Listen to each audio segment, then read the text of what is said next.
Hello, Twitch. Hello.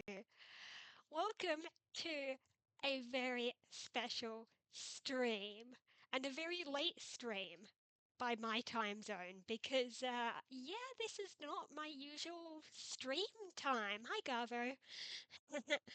Because we are going to be watching the Pokemon Presents and it's starting in 5 minutes. This is going to be amazing. Oh my god. Oh my god. I don't know why I'm so like nervous. Not like about the Pokemon Presents, but more about like the stream itself. Just because I had to set up so much stuff to to get the the reaction setup working because obviously as you guys know usually I stream my my Switch. And so I had to do a bunch of setup today to get this new stream working right. And it was a lot harder than I expected because the YouTube window and the OBS thing and it just didn't want to exist. Oh my God, Chloe, thanks for the sub. Thank you for yeah, paying for that. There you go, tier 1 sub. Oh yeah, and that's 2 months in a row it says. Nice. Well, thank you for your money. I don't know why I'm so weird and giggly today. It's yeah, I'm just weirdly nervous for some reason. But yeah, oh my God, 3 minutes, you guys. This is gonna be amazing.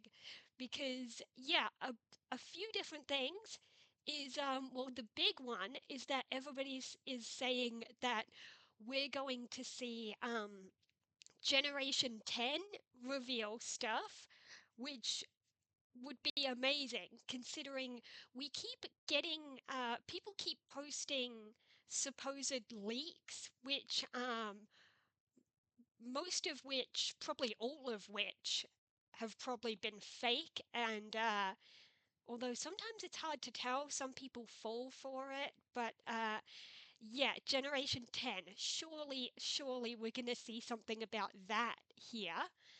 And the other fun thing is that the Fire Red and Leaf Green on the Switch are going to become playable right after the presents.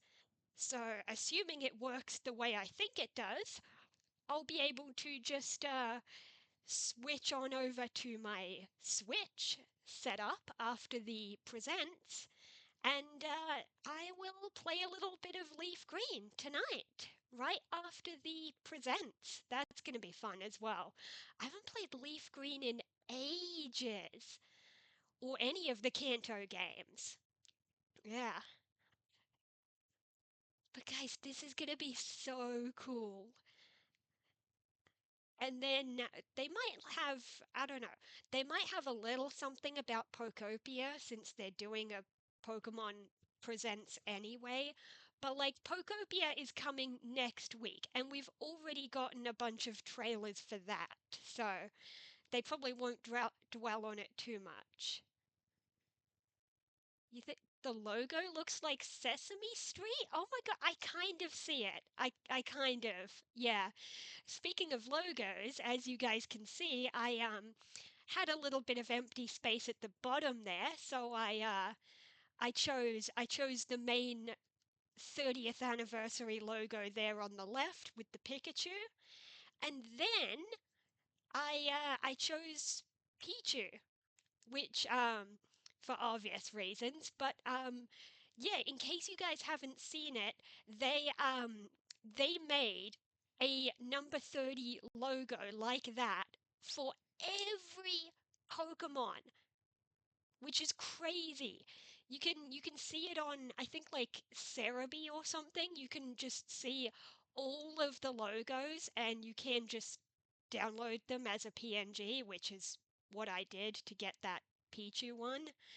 But yeah, that's true. There was an event for Pokopia and I didn't really pay attention to it that much though, because I know official trailers don't count as spoilers for most people, but to me, I prefer to avoid them if I can. I'm going to be playing it next week anyway, and I want to be surprised. Oh my god, it's 1 o'clock. Is it going to do anything?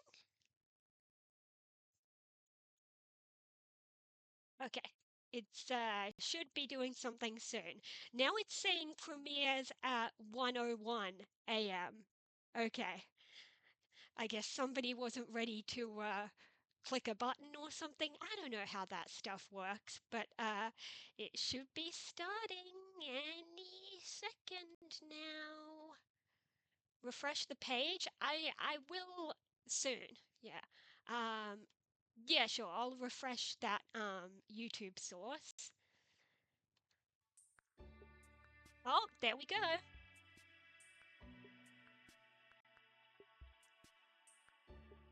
Oh wow, that is loud in my ears. I'm gonna I need to play with the volume a bit. Oh, I just muted it. And I'm gonna try to keep talking because obviously I've never done a reaction setup, so I'm gonna need you guys to tell me if it's if the volume balance is right. Actually, I just noticed on the wave formation, it looks like it's not actually streaming the sound from the YouTube browser. Let me see if I can fix that super duper quick.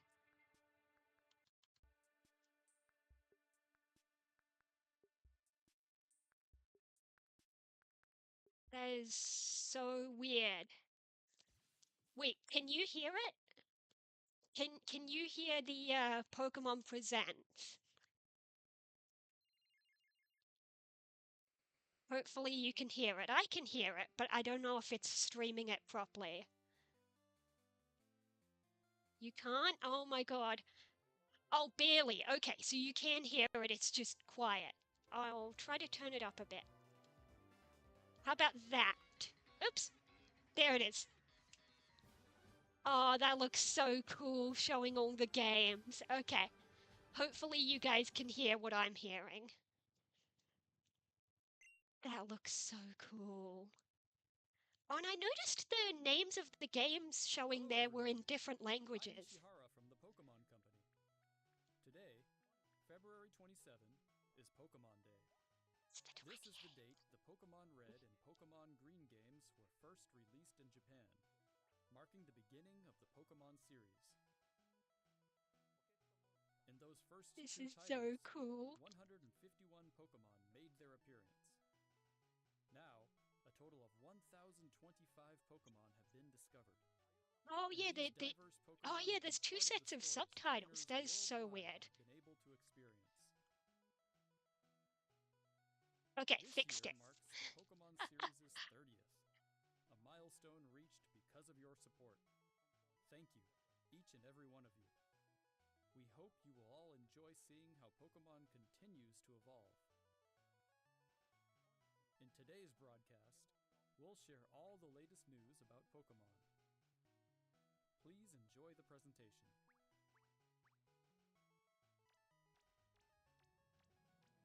The little tippy tap of the running, that was amazing as well. I'm just loving every minute of this already. I get so excited about these things. The old green Game Boy.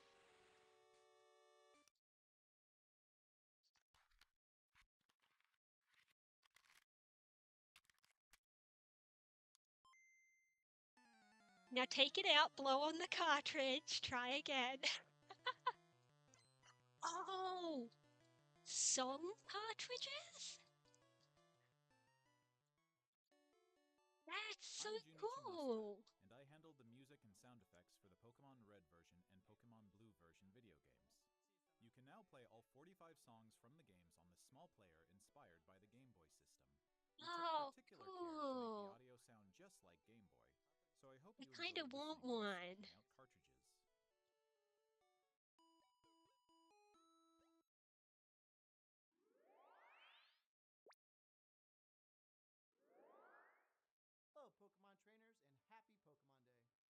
Chris Brown from the Pokemon Company International, and I'm thrilled to share news about the 2026 Pokemon World Championships, which will be taking place alongside our new fan experience, Pokemon XP in San Francisco. The 2026 Pokemon World Championships will once again welcome nearly 3,000 competitors from all over the world. Competitors in the video game championships will battle for the first time in Pokemon Champions, while their fellow competitors will battle in the Pokemon trading card game, Pokemon Go, and Pokemon Unite. Each of the final matches of these games will be held at the Chase Center, an arena that's 3 times the size as last year's finals. Years ago, we started on a mission to create the most exciting Pokemon event for our competitors and their families. As the World Championships evolved, we saw an opportunity to expand even further and deliver a one-of-a-kind experience where trainers around the world can come together in celebrating their fandom. As we celebrate 30 years of Pokemon, we invite all of you to the inaugural Pokemon XP event. Fans of all ages can expect fun activities, including Oh yeah, interactive true. exhibits, Champions isn't out. pin trading, cosplay showcases, unique panels, hands-on workshops, exciting partner collaborations, Oh and of my god, course, the the Miraidon exciting looked Pokemon so Center cool. pop-up store. To celebrate this new experience, today we're giving you a first look at a truly special piece of art illustrating Pokemon XP alongside the highly anticipated World Championships. Whether you are joining us in person in San Francisco or from home on our live stream, we can't wait to see you this August. Okay. Thank you, Pokemon trainers.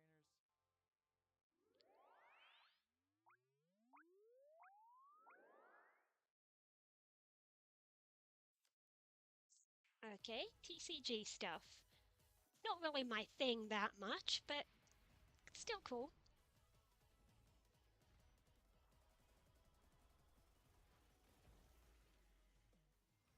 Because they're probably saving the biggest news for last, which obviously video game stuff is their biggest stuff.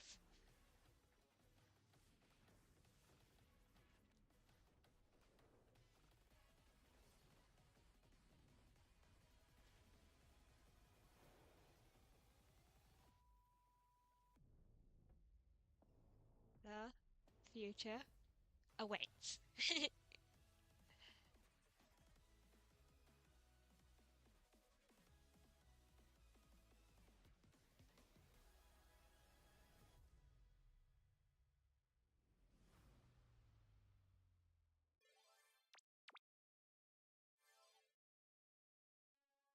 Oh my god, yeah, Pokemon Go is 10!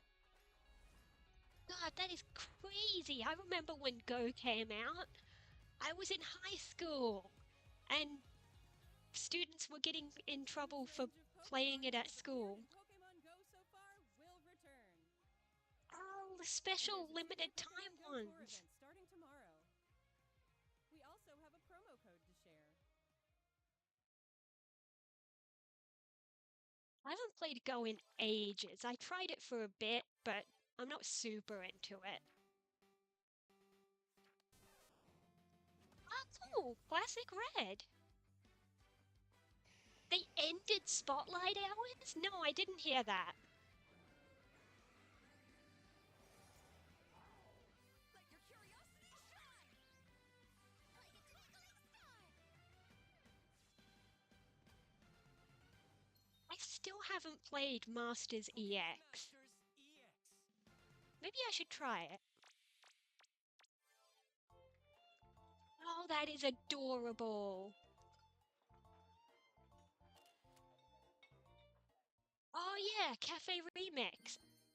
Those are so cute. I think I tried Cafe Remix like for about a minute, but not much. Because the gameplay might not appeal to many people, but I'm just loving the art style.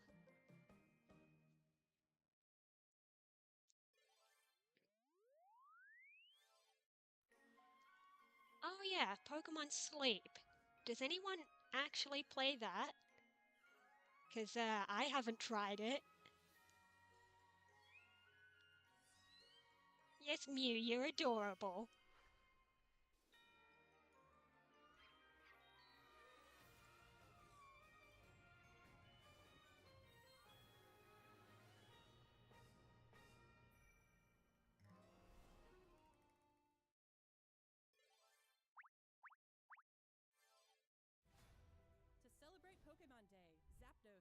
Moltres and Articuno will be joining the fray.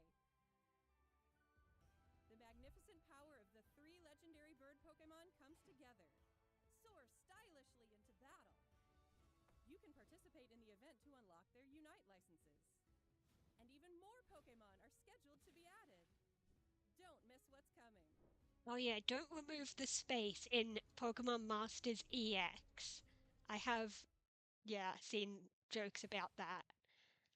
And yeah, I noticed the Venice thing as they were flying. That was cool.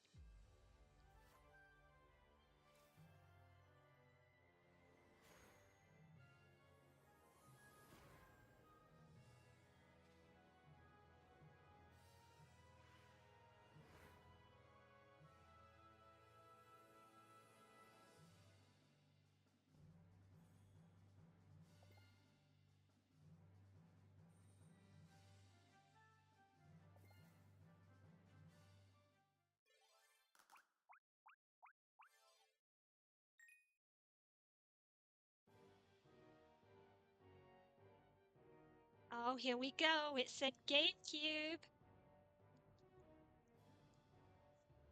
Oh, here we go.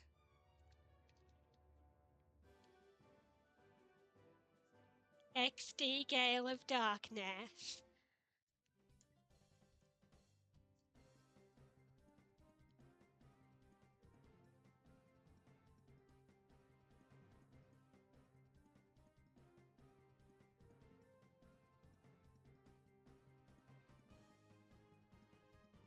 Yeah, when? Oh my god, imagine if they surprised us and just like dropped it today. Because that's the thing about NSO. Games can just appear on there. You don't have to download it from the eShop. Okay, March. There we go, it says March. Wait, March is technically tomorrow for us, because it's now the 28th, which is the last day of February this year. I'd like to give you all some additional updates as we share the latest news on So our games. literally like First off, one we day have and a confirmed half regarding or the so. Pokemon Fire Red version and Pokemon Leaf Green version games coming to Nintendo Switch. Yes?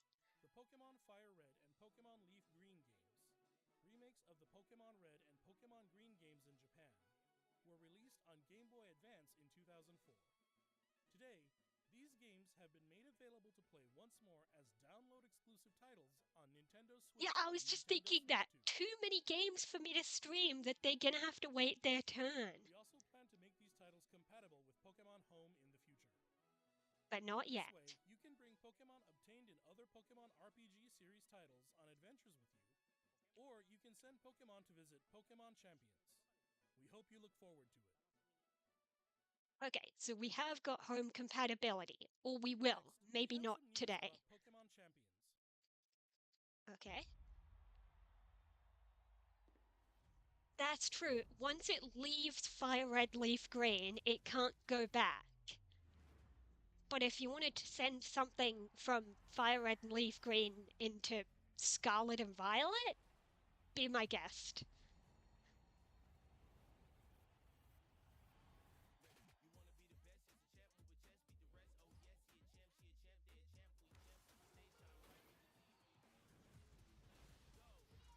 Oh, hey, that's the new Delphox Mega from ZA.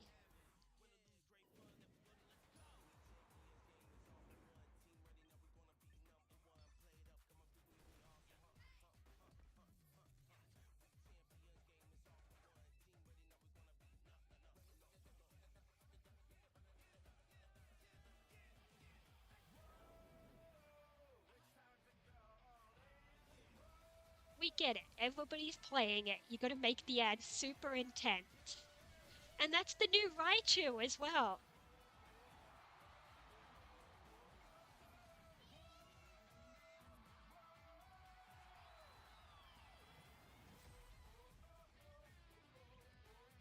April.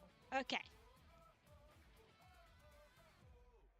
Interesting they said separately Switch version in April, and then it said mobile version, it just said later this year.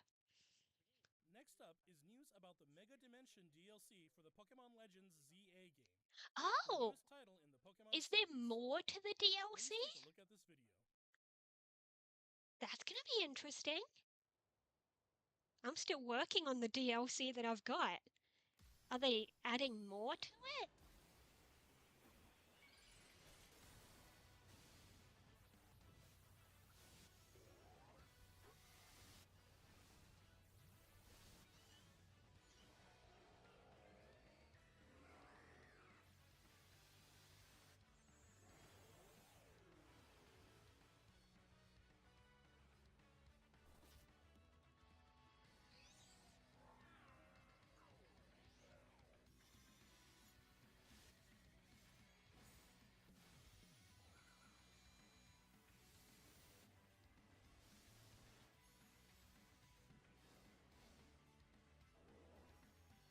Oh, spoilers! I haven't even seen that last one.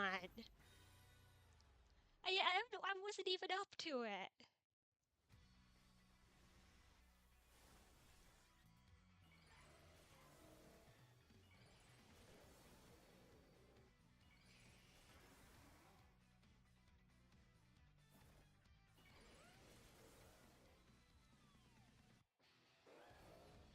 Oh, he's new.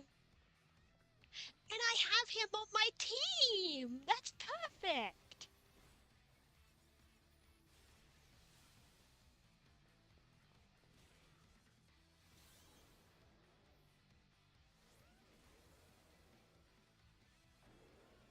So now there's 2 different Garchomp Megas. Cool. They love doing the 2 different Megas now. I mean, back in the day they did it with Charizard and Mewtwo, and now they've done it with Raichu, and now there we go. Garchomp got another one. A new Mega Evolution Oh, and Garchomp, Lucario has a Mega second Garchomp one. Z, has been discovered. This mystery gift will become available for the Pokemon Legends ZA Oh, it's just a Mega mystery Dimension gift. DLC I don't after have this to presentation play concludes. the stuff. After claiming this gift, you'll be able to detect a special hyperspace distortion. Oh, and you still have to encounter play Mega to get it. Garchomp Z. Yeah. You can obtain a Garchompite Z stone by winning a battle against Mega Garchomp Z in the special pocket of hyperspace. Okay. I can do that. Next up, we have some news about Pokemon Pokopia. Okay.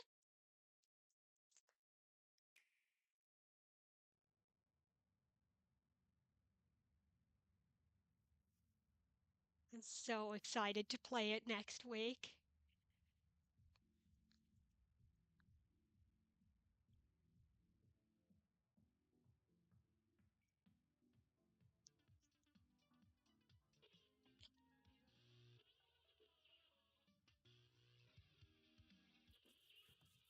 Is it a Rotom in there?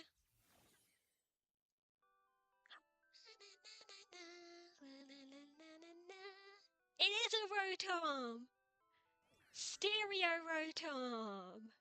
Is that curious-looking stereo a Rotom? Did it get enticed by the music and hop inside? It's really energetic and seems to go by DJ Rotom. What happens if you give it a CD in the game? Oh. Oh, that's Scarlet and Violet! Fortree City! It can help liven up the town with a variety of music. Oh, Ditto and I Legends like are that, really yes! too. Let's listen to DJ Rotom's specially selected tracks while I introduce That you to the Tangrowth world looks of different. Pokemon Pokopia. Like I said, I haven't seen some of the trailers for Pokopia. Ditto first encounters Professor Tangrowth in a wasteland that was once a town. It seems like Ditto is working alongside other Pokemon to develop the town. Wow, they're sure fired up. Of course, you can't give your all on an empty stomach. Okay, so you have to eat in the game? But how do you cook?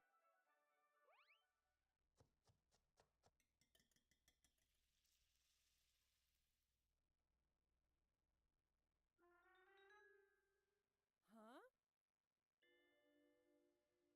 What is That's that? silhouette. Oh, it's a Greedent.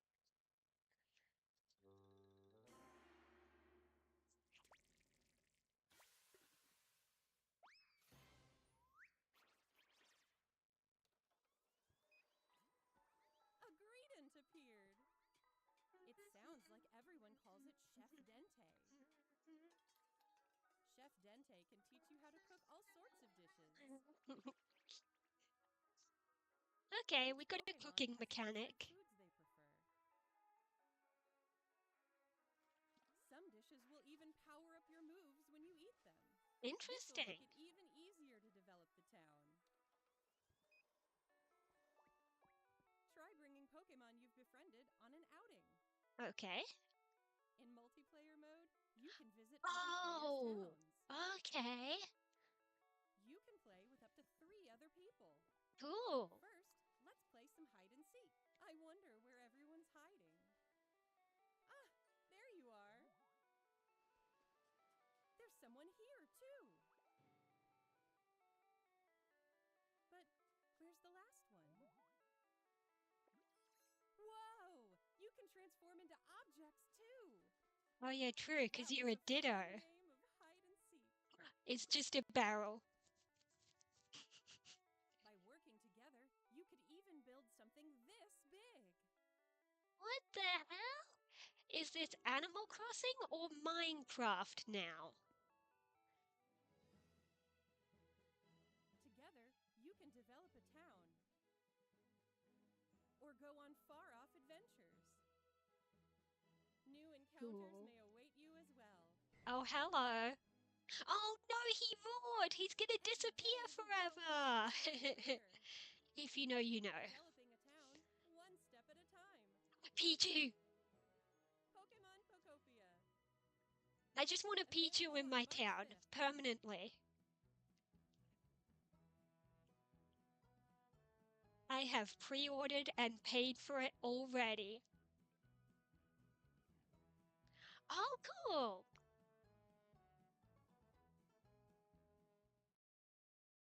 Alright, I am so excited for next week. Pokemon Pokopia releases next week on Thursday, March 5th. I We know. hope you enjoy I'm gonna working pick with up the Pokemon from pre-order your local and town from the stream it. ground up. Today, we covered all of the information you see here. Yeah. What else? We'd like to end our presentation today with one final video for you all. Okay, what is it? Thank you for tuning in. Okay, what's the big one? They always save something big for last.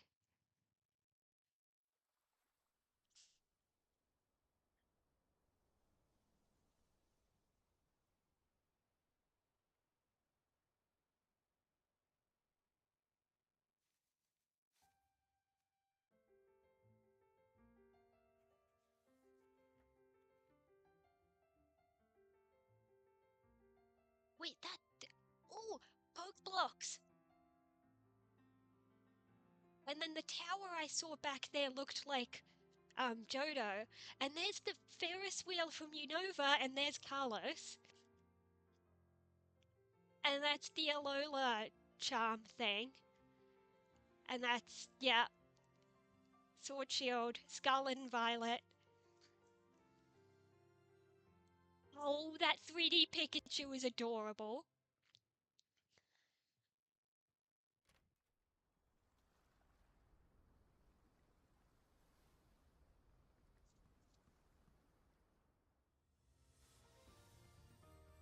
Aww. They're adorable.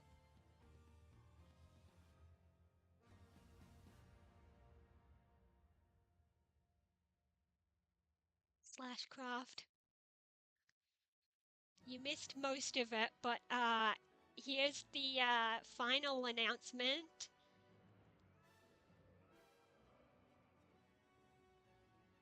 What is that place?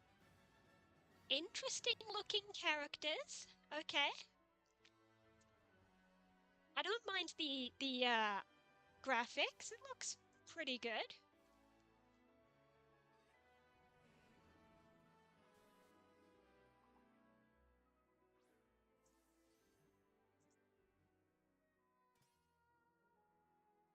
Okay, but if it's a new game with a new region, show us new Pokemon. Is it a new game with a new region? They haven't outright confirmed that yet, but I'm assuming. What the hell is that? Right as I say it, oh my god, what are you?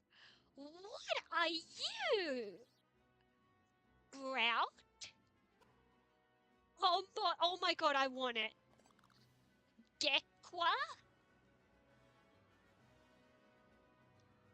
I want the middle one. I want Pombon. I've already latched on. I've picked mine. That's true. We are seeing a lot of water around this place.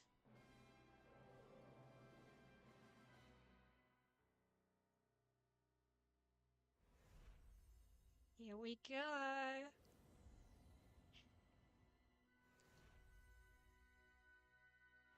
Winds and waves. Oh my god, even the water is beautiful. Okay, these graphics. Global simultaneous release in 2027. That's interesting because most games release like at your own midnight as soon as you can pick up the game when the shop's open or whatever. But uh global simultaneous. Is the video broken or is it actually just black? It's oh, that's just how it ends. I thought they were gonna say some words or something. Okay, which means yeah, that was the direct. Holy crap. Well, I've already picked my starter. I have latched onto Pombon. It is adorable. And yeah, 2027, that's what it said. Well, that was interesting. Okay. It'll be interesting to see what the really critical people think of it because you know, a lot of people really hate Scarlet and Violet and it's gotten to a point where people are hating like everything new. But like that looked beautiful. The graphics were definitely pretty good. The water, oh my god, that was beautiful. Yeah, we only got to see 3 new Pokemon, just the starters. But so far I'm liking them. All 3 of them looked really cool. But yeah, definitely I've latched on to Pombon. Yeah. Yeah, they do have time. They have plenty of time, so hopefully it's you know, up to people's standards. People are always going to be critical of new things though, let's be real. And yeah, I could rewatch the trailer later. I'm not going to play it again on stream, but maybe afterwards I'll rewatch it, but you know, there's going to be plenty of people doing those deep dive trailer analysis videos. So, yeah.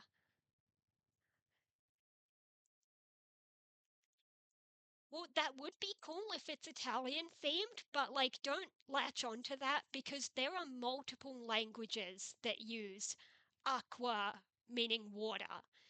Pretty sure, well, then again, we've already had Spanish, so it's not going to be that. So maybe an Italian themed region would be pretty cool. Especially because, well, you know what I'm gonna do with it. True, true. I know everybody's thinking, please don't screw it up, you know, because people are gonna be really critical.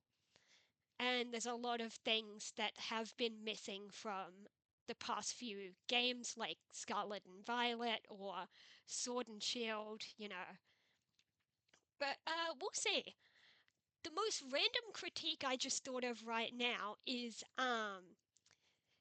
that people complained in Scarlet and Violet you can't even like go into buildings and stuff. So hopefully they don't make that mistake again. Yeah.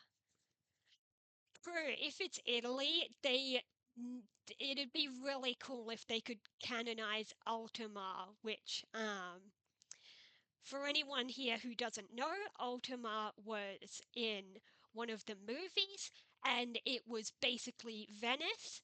And fun fact, the name Ultima, if you split it in half, alto means tall or high, and mare means ocean or sea.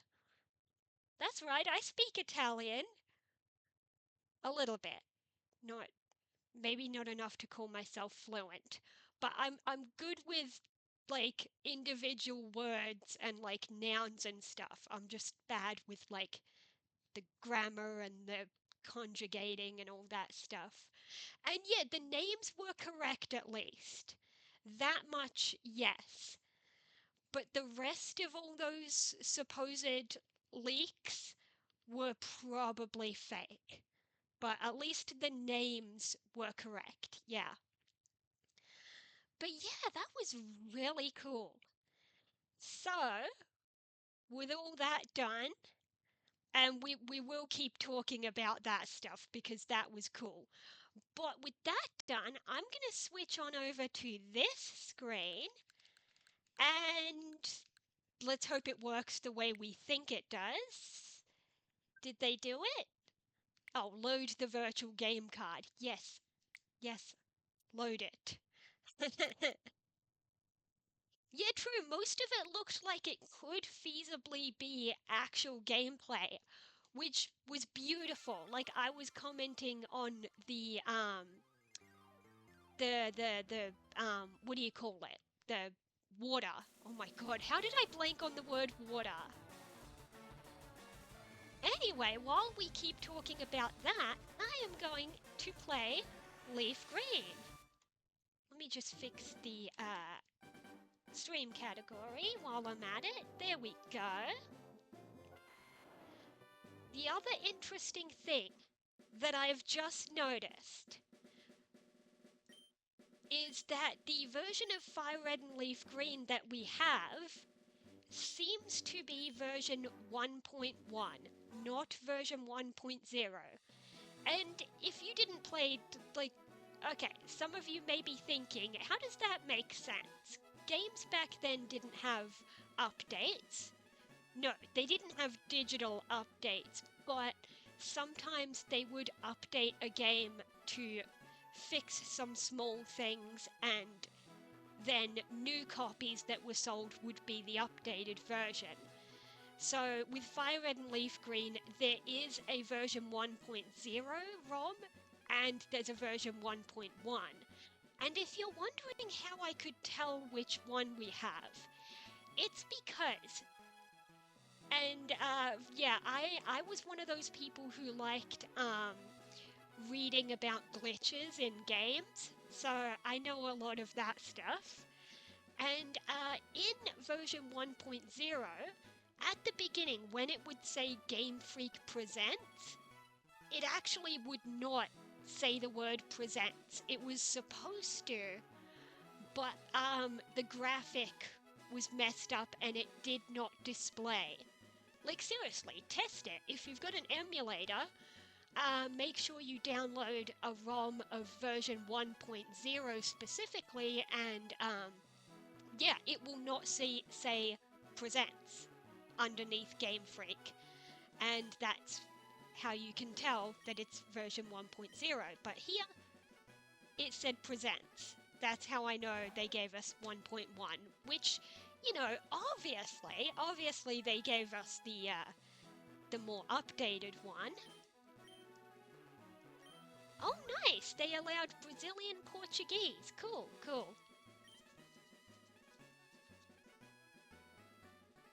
Alright, here we go. I am a girl. Let's begin. And let's just go with Anne. There we go. And this is interesting name choices. Like, I was expecting the suggested ones to be like Blue and Gary and something else. But maybe I'm misremembering the default names from like the originals or something. Cause yeah, they or maybe it's like because I'm playing Leafgreen, the rival's name is like red as the top one. I don't know. Oh, you always pick fire? Really? I don't I don't usually pick fire that often. But yeah, this time I latched on to what was it called? Pombon. Yeah, what am I gonna call him? I don't know. What happens if I click OK? Oh, it suggests red. Okay. Well, you know what? Let's call him...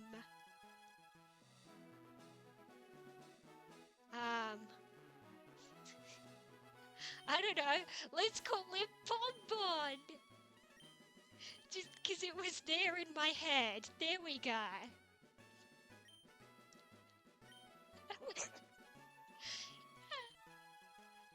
Yeah, I feel like I don't often pick fire types. Well, you know what I could do? What I could talk about is I could go over which starters I usually pick. So yeah. So when I played Kanto games as a kid, I think I usually picked Squirtle or sometimes Bulbasaur, almost never Charizard. And then Johto, it was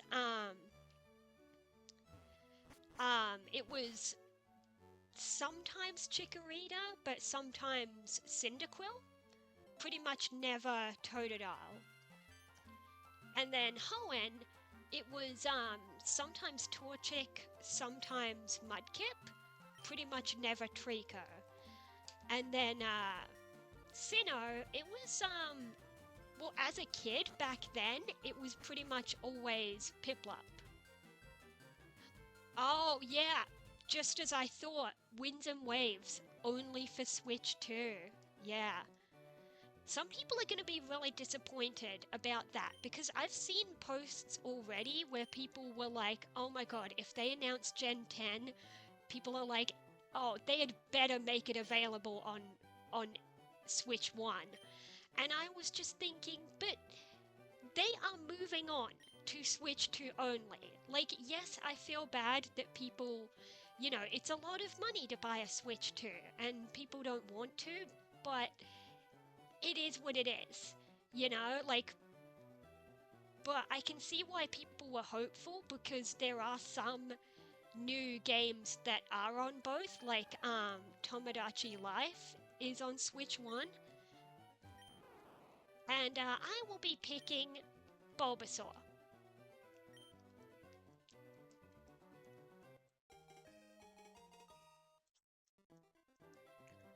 Yeah, I'll nickname it. I'm thinking, oh, it's a boy. I had a girl name in my mind. Oh no. I shouldn't have latched onto a girl name because statistically starters are much more likely to be boys, which I always thought was stupid. Because, like, it should be 50-50, but it's not. You know what? Screw it. I'm still gonna go with the name I was thinking. I feel like calling him Blossom. Because if you look at how Bulbasaur evolves, you know, it starts budding and then it blossoms. And also because I was thinking about how in Legends ZA, I also picked a grass starter, and I loved her, and yeah, and her name was Buttercup. Yeah. Yeah, I wasn't super into Brout. It looked kind of like Angry Birds. I'm sure some people are gonna like it, but nope. I don't mind the what do you call it? Gek Aqua or whatever it was. A water gecko. Yeah. Oh, for Pete's sake, blah blah blah. You've never had a Pokemon battle before? Oh my god, considering... Yeah, I think I have, considering it's the 30th anniversary. Okay, let's just spam tackle. Which means how fitting is that the rival who I named Pombon did get the fire starter, which was not intentional when I named him that. It was like I already planned to pick Bulbasaur.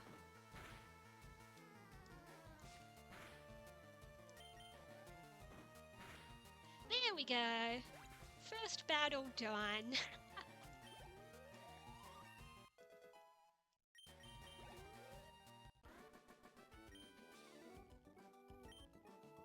Yeah, I do have some idea for my team in this playthrough. It's not gonna... I haven't got all 6 of them. I've got like 5 out of 6, and I'm still not sure about the 6th one. But I'm not gonna tell you guys the plan, because then at least you guys, you know, aren't gonna know what's coming. But I think, yeah, I don't think I'll be catching any of my permanent team members until after the first gym. Did it heal me after the battle? It did. Of course it did. Just double checking.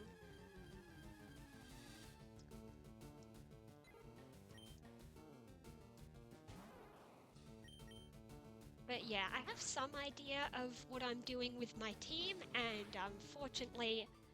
Oh, I did not mean to click the help button. It comes up if you push, I believe, L or R, and I just kind of bumped the controller by accident.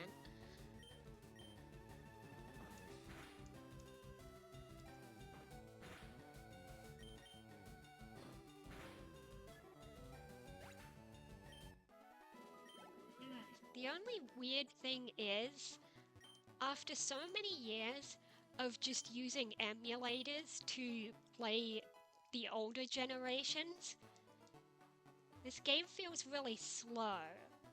Because of course newer games move a bit faster, and also if you play it on an emulator you have a speed up option. But we're getting the authentic experience. Which leads me into, I suppose I should give my thoughts on the whole debate, or I was gonna say controversy, but that's like such a strong word for what it is. The whole discussion of some people aren't happy with the way that they did Fire Red and Leaf Green here. Oh yeah, there is running shoes in this version. Yeah, it's after Brock. And then the bike is in, well, Cerulean, but you gotta stop into Vermilion for the voucher. Yeah. But yeah, my thoughts. Okay, putting aside what other people had said and thinking back to what I thought at first. Okay, so even before we got the announcement, the thing is, way back when the entire existence of NSO Virtual Console became a thing on Switch, one complaint that some people had was some people didn't like that it's a continuous payment subscription thing. And if you stop paying for NSO, then you lose access to those games and any save files you might have with them. And the thing was, back then, a lot of people were saying, well, why can't they do what we had on, like, Wii U and 3DS, where you could go on the eShop and buy virtual console games, where you just pay one price and you buy an older game? That's exactly what people were asking for the longest time. And I sort of agree, because some people, they don't need access to that entire library on NSO. Some people just want, like, one game. Some people just really want to play one classic game, and for them it kind of sucks that they have to keep paying a continuous subscription just to access, even if they're only going to use a few games. So for those people, I definitely understand why they didn't like the whole system of how NSO works, you know? But, you know, it is what it is, and we ended up with the NSO system, which I don't mind it. It's not a super expensive subscription, and it's also the, well, Switch online service. You have to pay it to play games online, which is a whole separate discussion that people criticize because other consoles, you know, didn't make you pay money just to play games online. But yeah, it's tied into the same service and you get all of those virtual console games. Okay, I know I don't need the map because obviously I've played this game before, but I'm gonna take it. Oh look, it's Daisy! But yeah, but on the other hand, one of the reasons why I would actually defend what they did with Fire Red and Leaf Green. Now, one thing that a lot of people were also mad at was the price. A lot of people were like, well, why is it $20 US is the price most people were discussing it with, and because people were saying that is too much for, you know, a super old game, which also you can just get the ROM online and play it on an emulator. But here's the thing, well, number one, some people don't want to use emulators, but I saw a video where somebody laid out the most compelling argument for why they're okay with Fire Red and Leaf Green, you know, being on the Switch. Like, if you're fine with using emulators, then go ahead and do that, and just don't buy the Switch version. But the reason we have the Switch version, you know, if you're an emulator person, then it's not really for you. Do you want to know who this re-release is truly for? It's for little 5-year-old Timmy, who never played Fire Red and Leaf Green back in the day, wants to experience this Pokemon game for the first time, and little Timmy doesn't have a smartphone or a device he could, you know, get an emulator on. He probably doesn't even know how to download a ROM and get an emulator. His parents don't want to set up that stuff and let him play on a different device. His parents bought him a Switch. You know, little kids, they just have, you know, a family shared Switch, and that's what they've got. So a little kid who, you know, should get to experience a classic Pokemon game like this is perfect for them, you know? I do agree though that the price is a little steep. It was about 32 Australian, or it was, I believe, $20 American. I do think the price is a little steep considering when they first announced Fire Red and Leaf Green, what I imagined was that they might fix it up a bit and add in things like classic events. But from what I've heard, that doesn't seem to be the case, you know? And you know what else? Remember when we got Crystal on 3DS, as well as Gold and Silver, I think, and Red, Blue, and Yellow, but I had Crystal, that's why I said that first. I bought Crystal on the 3DS, and I believe I paid about $15 or something. And you know what they did with Crystal? They added in the Celebi event. which wasn't originally in, I think it was Japan only they had originally. So yeah, they actually did modify the game that time, and it was cheaper.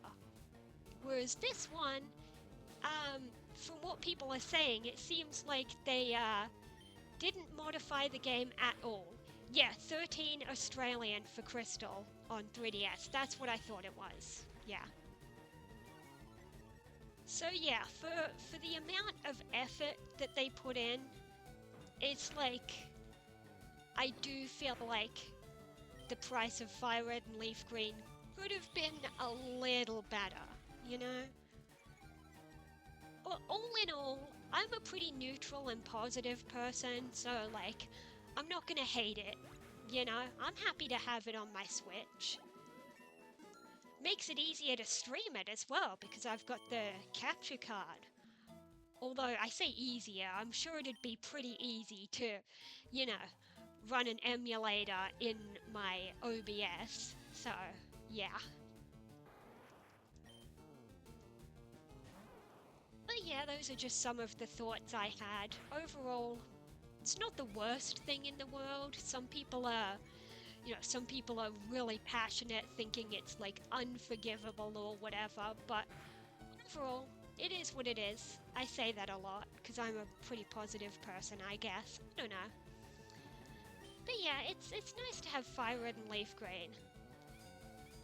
The other thing is, when people were discussing what kind of stuff they're hoping to see in the direct, I've seen some people saying that they're hoping for either a remake or re-release of Heart Gold and Soul Silver, which, you know, would be cool and all, but a remake? I don't know. I don't know if they would do a Johto remake, considering Heart Gold and Soul Silver already is a remake. But then again, and then as for a just straight up re-release of Heart Gold and Soul Silver, if they're expecting something like what we've got here with Fire Red and Leaf Green, then that'd be pretty tricky, because you know, there's no precedent for that. We don't have any DS games. We don't have NSO-DS. And like, can you imagine, how would they even put a DS game on the Switch? Because like, how would you put the top and bottom screen? Like, yeah, you could do some sort of side-by-side thing, but I don't know. It just wouldn't look as cool for some games. I guess for Pokemon games, it's not as big of a deal to have the two screens side by side. But if it was like other DS games, then it's tricky, because sometimes they do like a picture or something where something moves from one screen to the other, and it wouldn't make sense if the top screen was not on top of the bottom screen. Will you be able to get all the Pokemon? Well, the two examples you just gave are trade evolutions, and from what we've been told, local trading is a thing, online is not, I believe, but local trading, yes. So you can do trade evolutions, it's just I would have to bring my Switch to a friend's house, or vice versa, have a friend come to my house or something. And yes, we can do trade evolutions, but as for the question of whether you'll be able to get all of the Pokemon, that's a tricky thing, because if you're going for the national dex, then I don't know if it's even doable, because, because the, what do you call it? Because of, you know, the Johto and Kanto Pokemon, back in the day of Fire Red and Leaf Green, you had to get a lot of Pokemon from Emerald. And in fact, there are some Pokemon which the easiest way to get them was to transfer from Coliseum or XD. And here's something I've realized.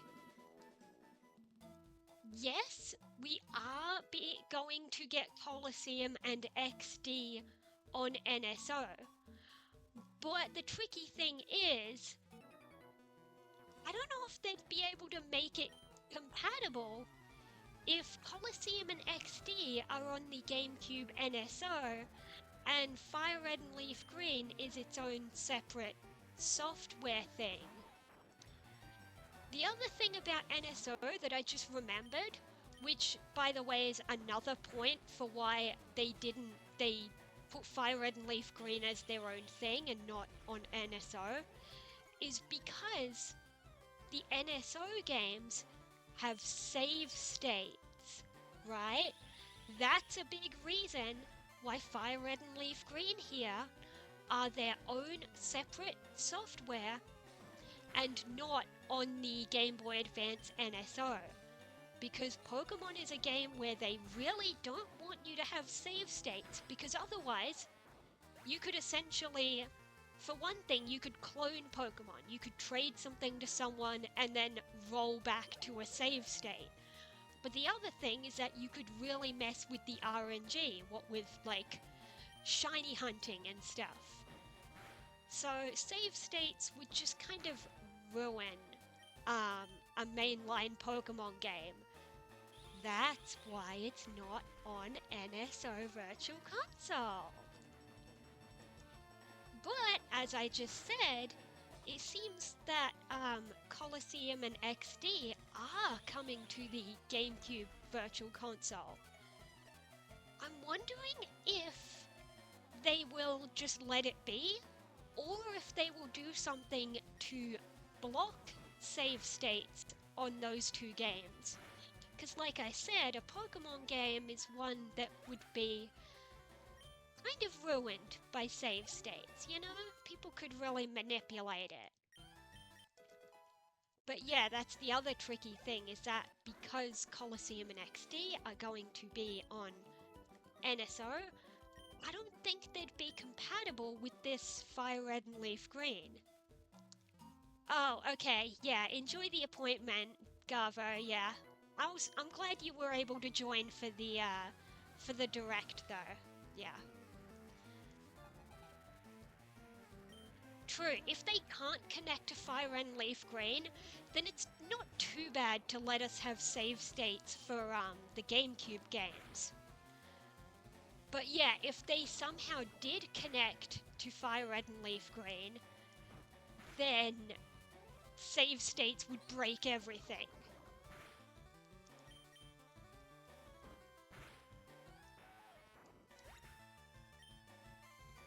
The other tricky thing is that I'm always seeing mixed answers about whether people consider Coliseum and XD to count as main series Pokemon games.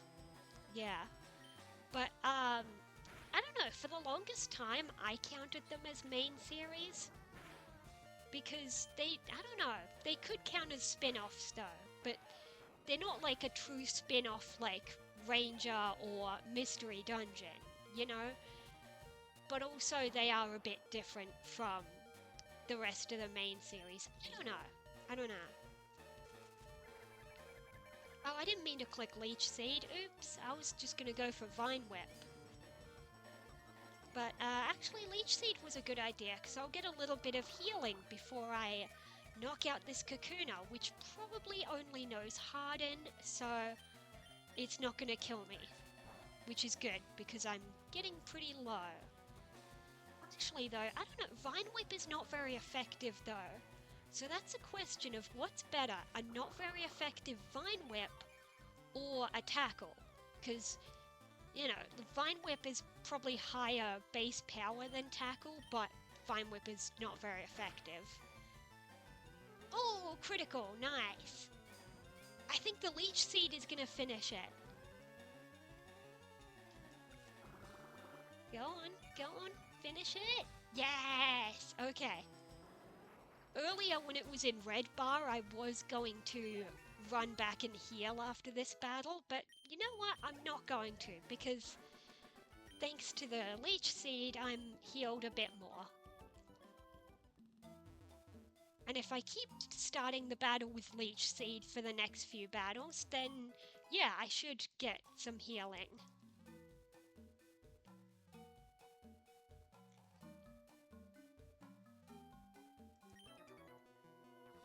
I always found the Viridian Forest movie, that music, to be kind of creepy actually back in the day. And I found it weird, nobody else talked about it like that because you know, everybody talks about obviously Lavender Town music is super creepy, but yeah, nobody else seemed to be talking about the opinion that Viridian Forest's music sounds kind of creepy and eerie, I guess. Okay, maybe Tackle's better. I don't know. You know what else I just realized? Something I forgot to fix up is you may notice the VTuber model. In most of my streams, I have her holding a controller, and I actually switched it up to the neutral pose for this one because well, because we were doing a reaction to the direct, not playing a game. But I just realized I should have switched it once I switched into Leafgreen. Oops, I didn't mean to knock the R button. Let me just disappear that for a second. Oh look, I'm invisible. But yeah, just a second. I'm actually going to... I'm also going to click the A button while I do this real quick.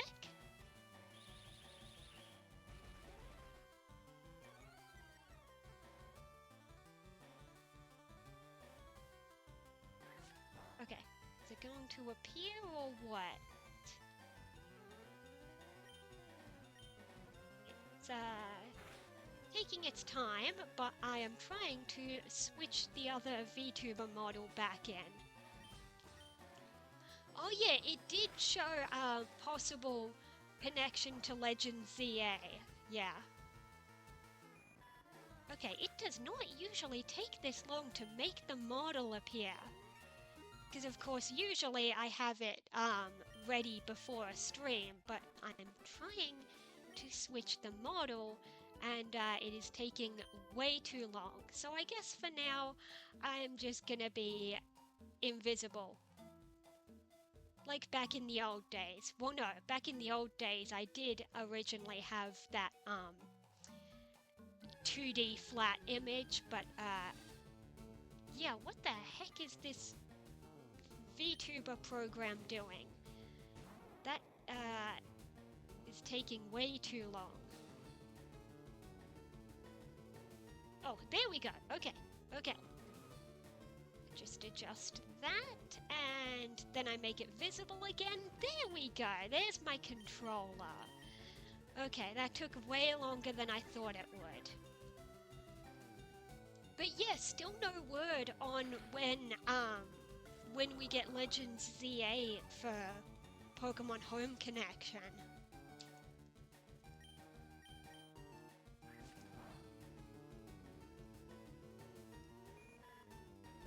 Okay, yeah, I am destroying these Caterpies now. I mean, I'm level 12, so, yeah. Almost out of Viridian Forest. I could skip that guy, but, let's just battle him. I'm already at level 12, though. I should be fine to destroy Brock, considering I've got a grass type. But, yeah. Let's start with Leech Seed, get a little healing. Because I'm pretty sure Leech Seed stays on the field. I keep knocking the R button. That's very annoying. But yeah, I think Leech Seed stays on the field. So even once you defeat a Pokemon and the next one comes in, it still does Leech Seed, I think.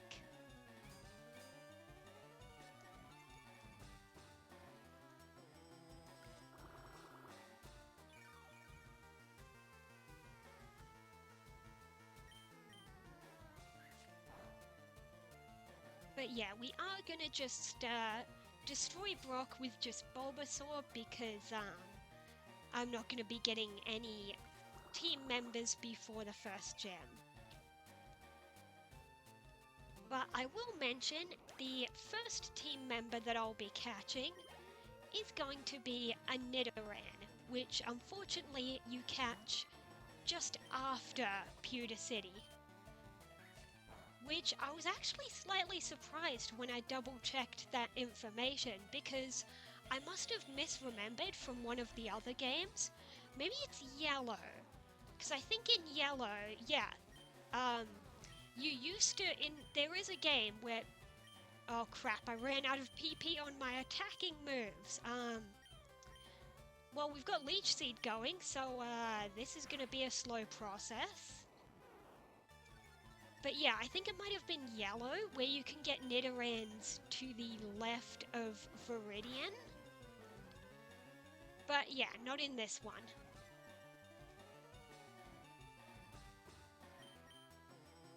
Speaking of the left of Viridian, there is a rival battle, which I could have done, but I didn't. Yeah, Gen 1, the Nidorans are there, but I guess they changed it in Fire Red and Leaf Green, which is odd because for the most part, I think they mostly took the Pokemon locations from, well, the original Red and Green. I don't know.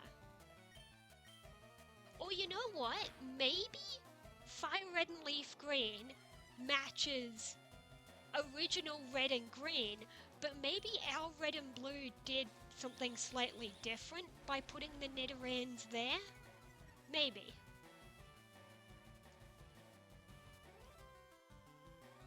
Yes, I know Caterpie's attack won't go any lower, but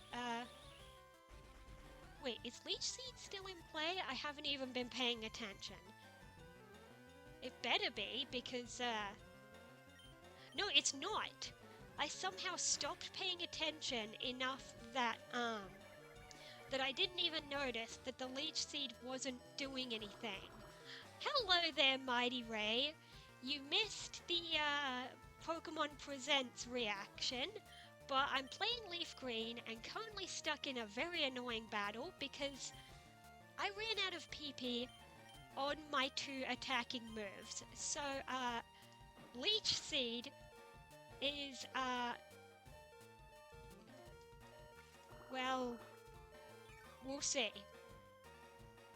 Is Leech Seed gonna keep me alive, or is Caterpie's Tackle gonna defeat me?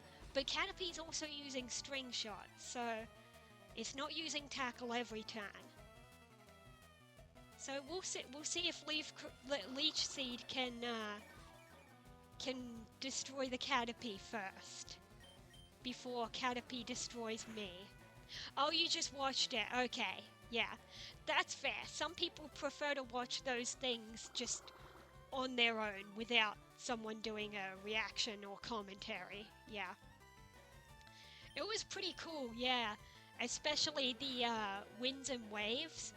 It looked beautiful, actually, the graphics. And I've already picked my starter.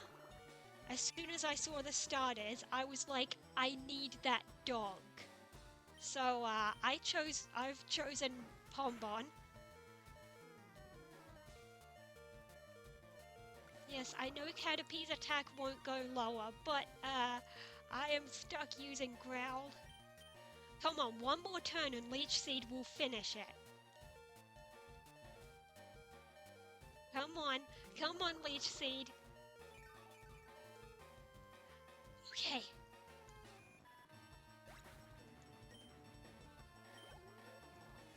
That was not his last Pokemon. Okay, but it's a Metapod. It won't hurt me. It's just gonna use Harden.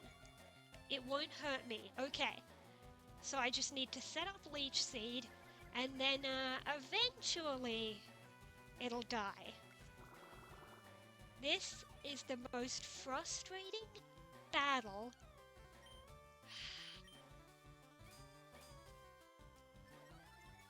Dear God, what did I get myself into? That'll teach me to not go to the Pokemon Center. Oh my God.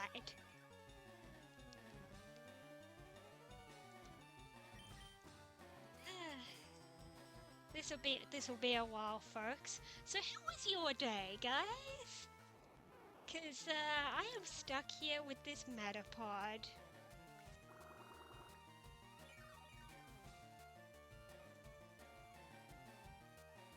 Oh boy. It's fine. It's fine. Once we get out of Viridian Forest, we can destroy Brock.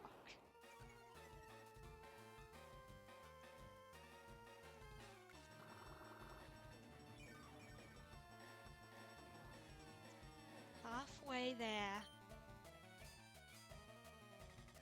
Yeah, go ahead. Keep using Harden. It's not going to do anything. It doesn't affect the Leech Seed damage. Oh yeah, the other tricky thing is that, and people have been posting reminders just to be nice to new generation players, is that, the physical special thing is different in this game, which, you know, some new generation players wouldn't know about. So yeah, earlier today I saw a post being very nice to new Pokemon players and just giving some advice. They posted an old style type chart that doesn't have fairy on it, and they also said things like, you know, pay attention because, you know, there's no fairy type, so also some Pokemon will be normal type when you may know them as fairy. And then of course that person kindly explained the physical special thing, where basically it's based on type. So all moves of certain types are physical or special. I'm trying to remember if there's another trainer. There is.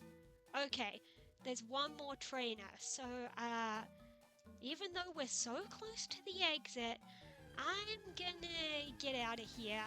I'm just gonna run from the wild encounters and yeah, head to the Pokemon Center, because I am not battling that trainer with no PP in those moves. Oh, okay, so those Pikachus in costumes were not just for the trailer, they were like actual new Pikachu? What does that mean exactly? Like what exactly do you mean new Pikachu?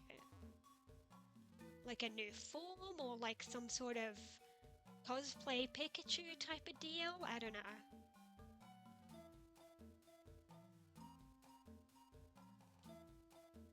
Okay.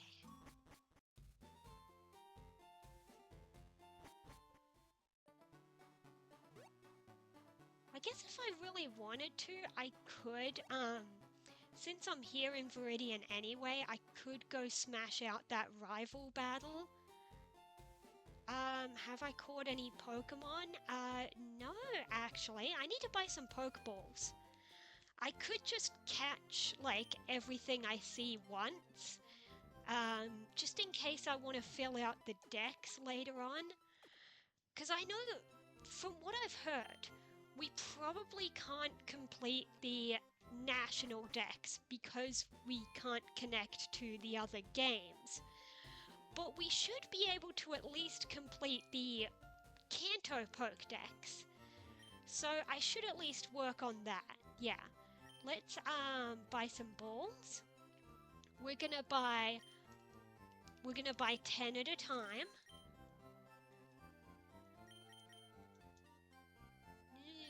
Oh, I can't afford another 10. That's fine. Wait, did they even have Premier Balls in Fire Red and Leaf Green, or was that just Hoenn? Oh yeah, true, you need to own 60. Okay, then let's head back down to Route 1, and let's get, I believe it's just Pidgey and Rattata in Route 1. Let's get those two while we're here.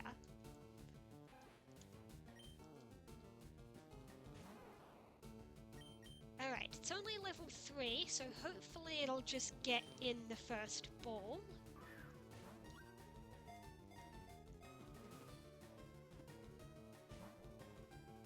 We do say it differently. Actually, I used to say it the other way. It's more so in recent years that I've been saying route like that. Maybe I just eventually picked it up from other players. It didn't even shake! What the hell is with these catch rates? I feel like newer games have gotten more forgiving with catch rates. I'm really scared that a single tackle will just knock it out. I suppose I could do a leech seed. Can I stop knocking the R button, please? I feel like a single tackle would kill it now, because I'm already at level 13. So,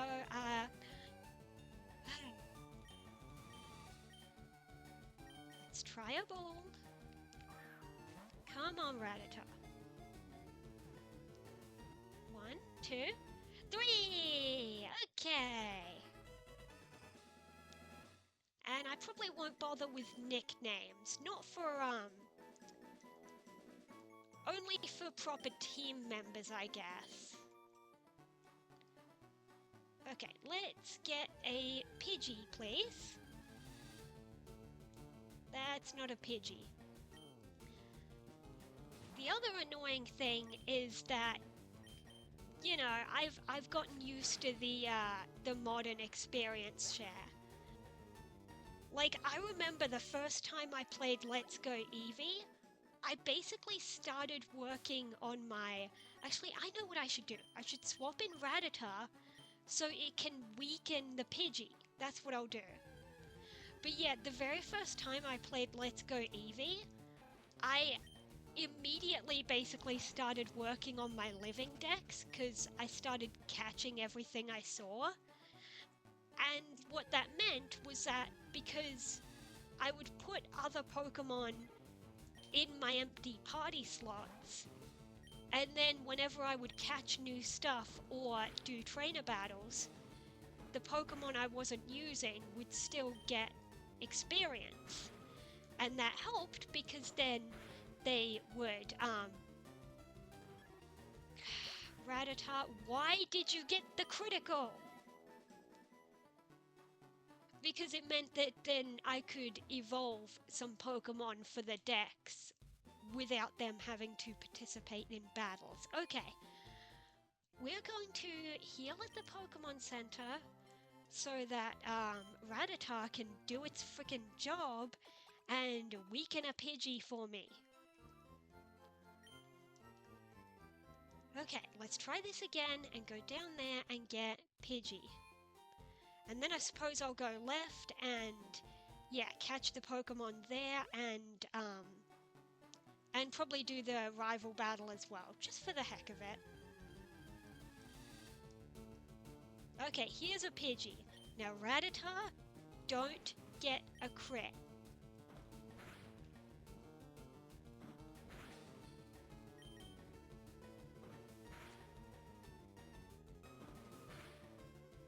Okay, that should be enough. Now here's a ball. 1, 2, 3. Okay.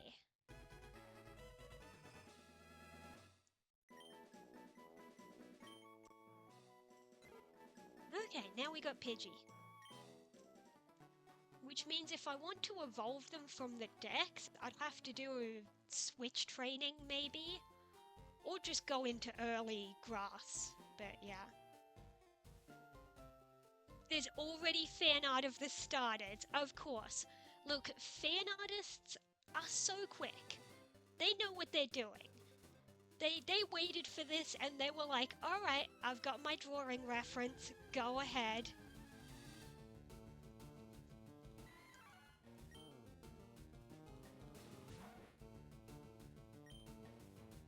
Oh yeah, that reminds me, one thing that always bothered me is how the this particular route, its number is 22. Yes, I did just look down at my phone to double check that number. So yeah, why is Route 22 like so early in the game? Like, they could have numbered it and made it Route 2, but yeah. Oh, okay, 50 Pokemon to get experience share. That's a little annoying, but okay. I'm gonna catch everything I can. And yeah, I'll get to it.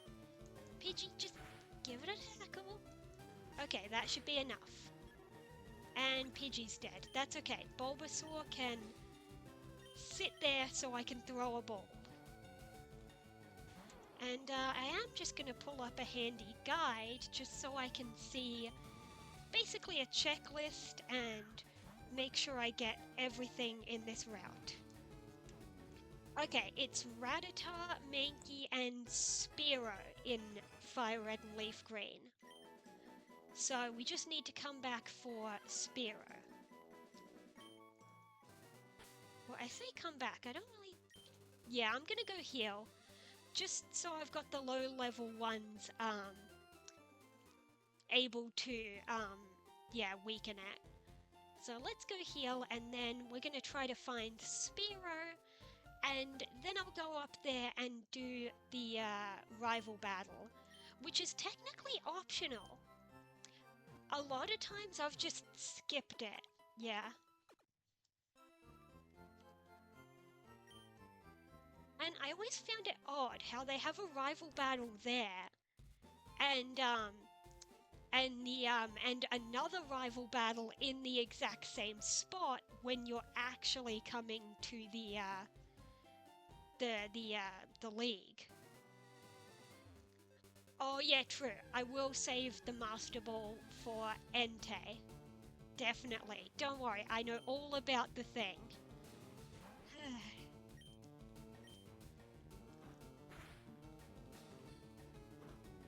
Hey, my Rattata's weaker!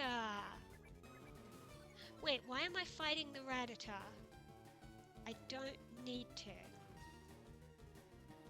Well, you know what? Instead of run, I will switch in Blossom and knock out this Rattata. Might as well get the experience, especially because I need to level up my Rattata to evolve it for the Dex eventually. Okay, just tackle, please. There we go. Okay, now mine's level 4. Okay, can I have a Spearow, please? No, that is a Mankey. Okay. That's true. Rattata's back sprite is kinda cute. Yeah, I'm gonna switch, and because we need the level ups on these other Pokemon for the Dex.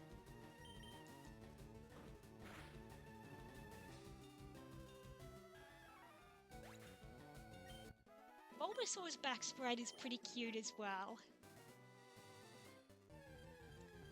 Can I have a Spearow now? No. Great. This is getting annoying. If I get sick of it, I might just leave and come back later, but we'll give it a few more tries. Actually, the annoying thing is, the guide that I pulled up on my phone, it tells me what I can find here, but it actually doesn't give the encounter percentages. So unless you want to check that for me, because I'm not going out of my way to pull up another guide, but yeah, hopefully Spearow is not too rare. Hey look, a Spearow! That was fun timing. Okay, let's attack it with Rattata. Oh, critical. Okay, let's just go for the ball.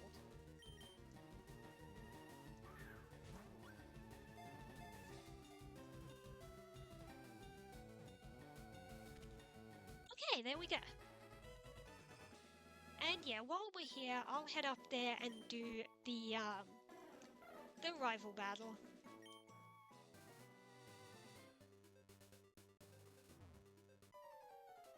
Hello.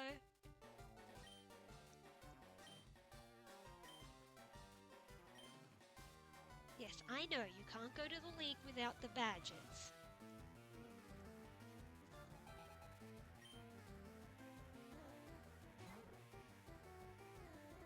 Oh, yeah, true.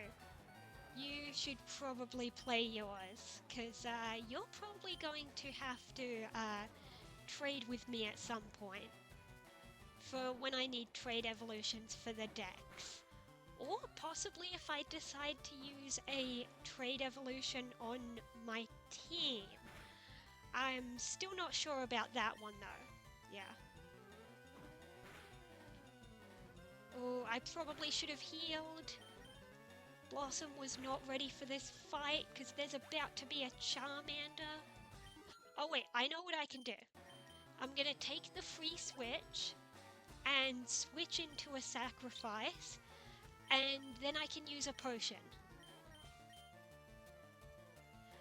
Oh yeah, true, unless anyone else I know has Fire Red. Yeah, because you gotta give me the version exclusives as well.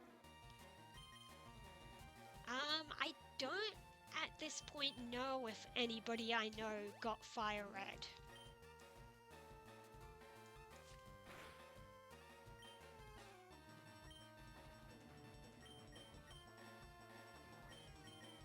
Okay, at level 9, surely his Charmander is gonna know a fire move, which is not gonna be good. Let's set up a Leech Seed. Oh yeah, and there's post-game exclusives. That is annoying. Okay, he went for Scratch. That is odd. Because I expected that he'd have a fire move by now. Maybe he doesn't. I don't remember what level they learn those.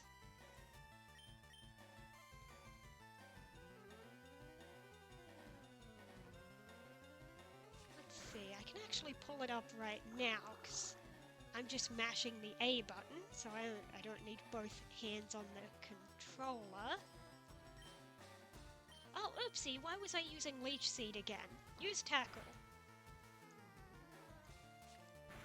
Yeah, it says here Charmander gets Ember at level 7, so he should have it.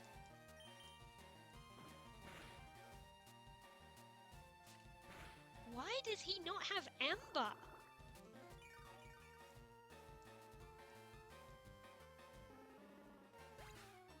Well, that was stupid. I mean, I shouldn't complain about an easy win, but, it was stupid.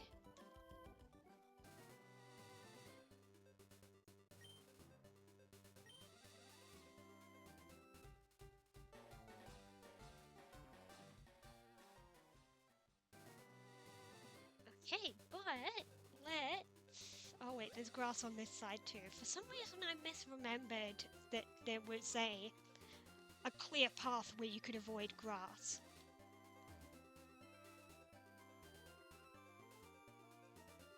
Okay, and while we're here, let's go around here. For some reason, I have memories as a kid of using this particular cut tree to show off the easiest glitch ever in the Gen 1 games. Not in Gen 3, I don't think, but in Gen 1, you cut the tree, stand on top of where it was, and save your game, turn it back on, and suddenly you're standing inside the tree, which, you know, is not super entertaining, but, you know, as a little kid, that was like, oh wow, a funny glitch that you can do super early in the game? Sure.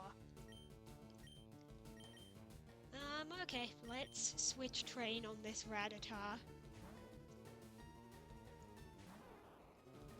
Let me see, so here on Route 2, let me just pull up.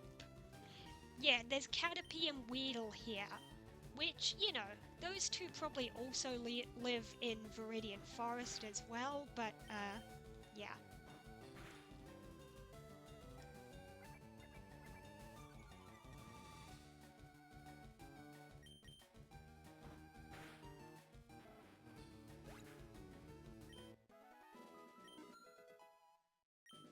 Okay, Rattatar's growing up, that's good. But yeah, let's have a look in this grass and see if we can find Caterpie and Weedle while we're here. Although I have a feeling these Rattatars have the majority encounter rate.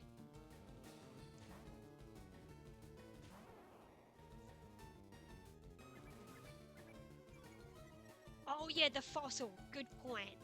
Also, Hitmonlee and Hitmonchan, don't you only get one when they give it to you at the place next to the gym? So I think that's also a one or the other choice, I think. So we got to coordinate that.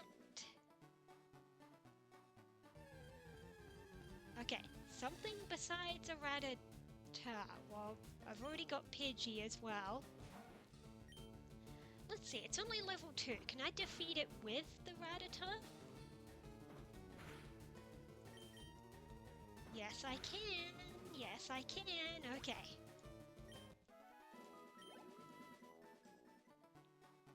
Oh, right. But in Gen 1, they would have been one per game, I guess. But yeah, Fire Red and Leaf Green has the daycare, so yeah, you can breed it and get a Tyrogue and get the rest.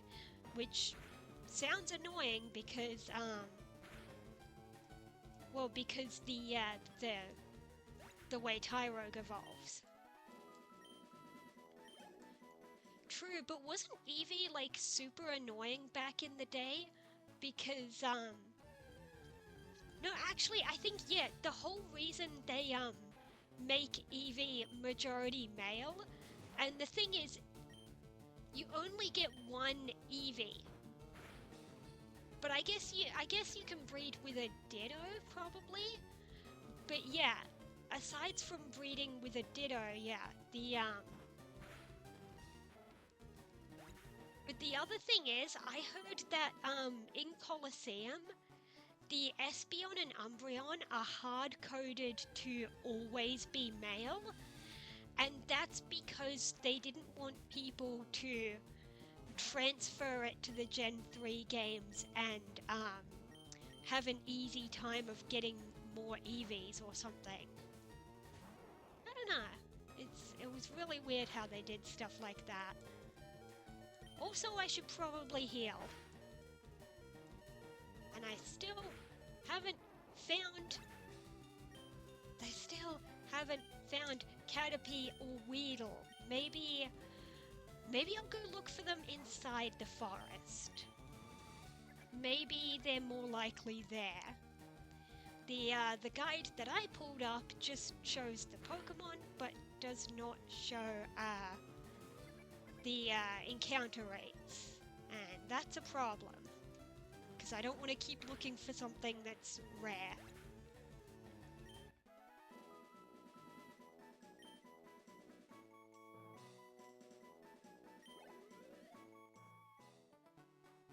Okay, let's go heal, and then maybe I'll head into the forest to look instead.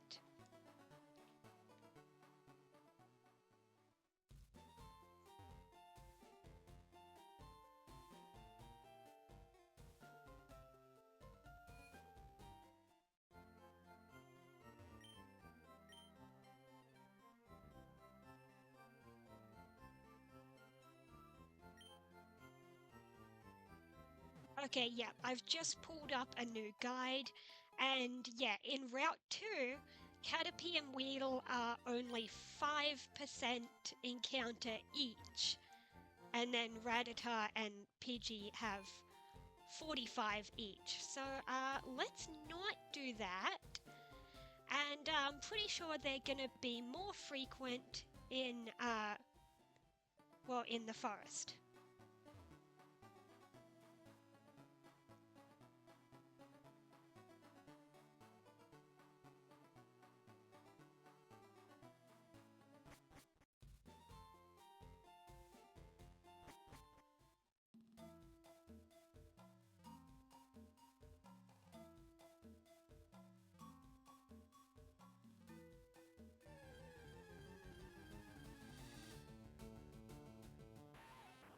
Okay, there's Weedle. Nice. Let's weaken it a little.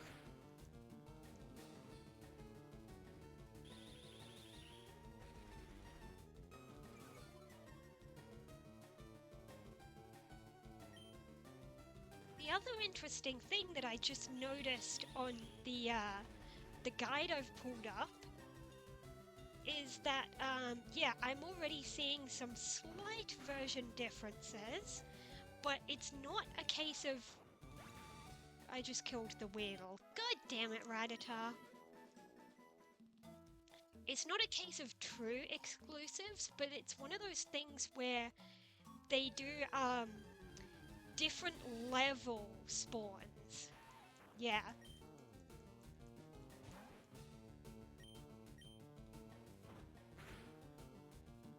Like, for some reason, Metapod is,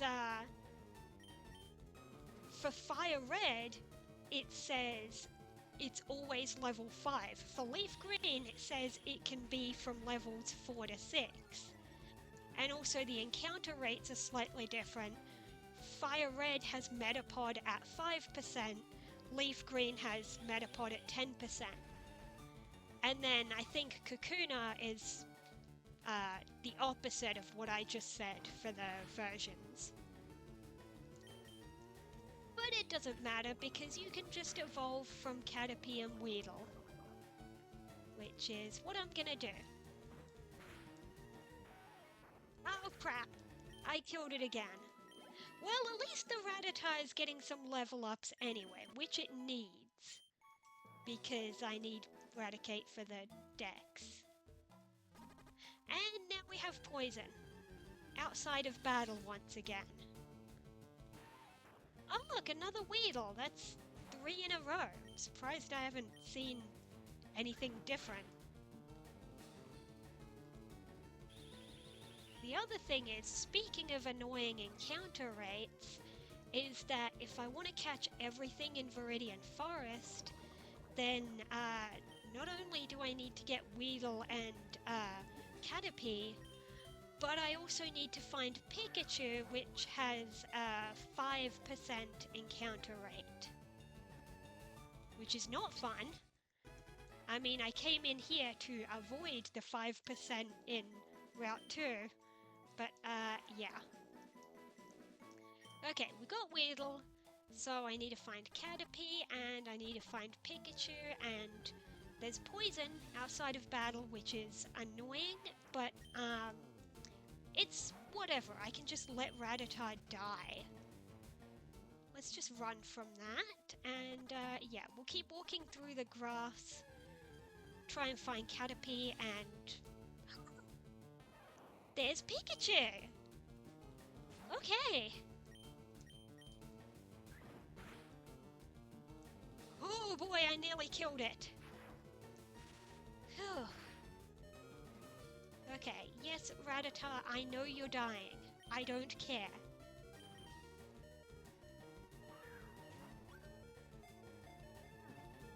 One, two, three. Okay, we got the Pikachu.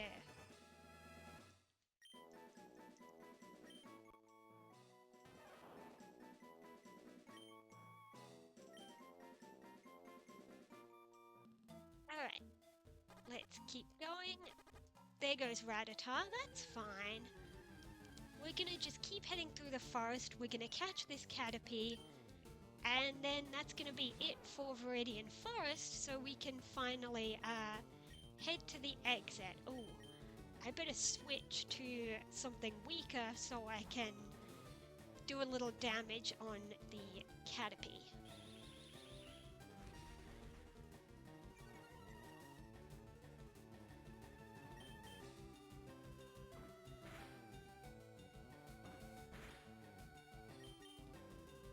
Okay, maybe 2 more tackles should do it.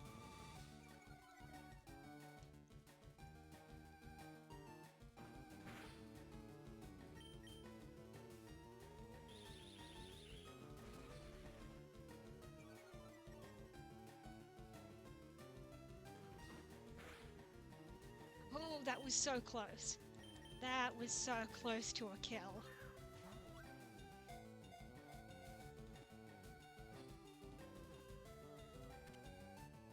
Okay, got the Caterpie.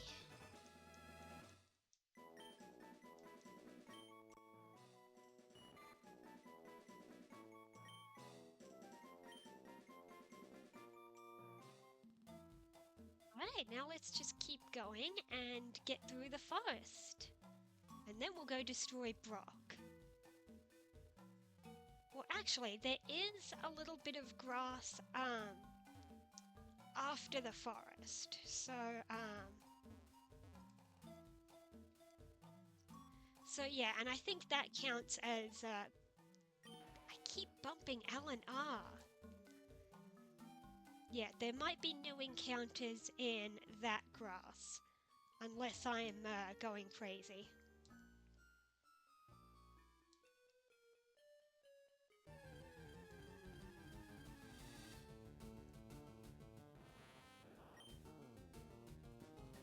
Oh yeah, it's still Route 2.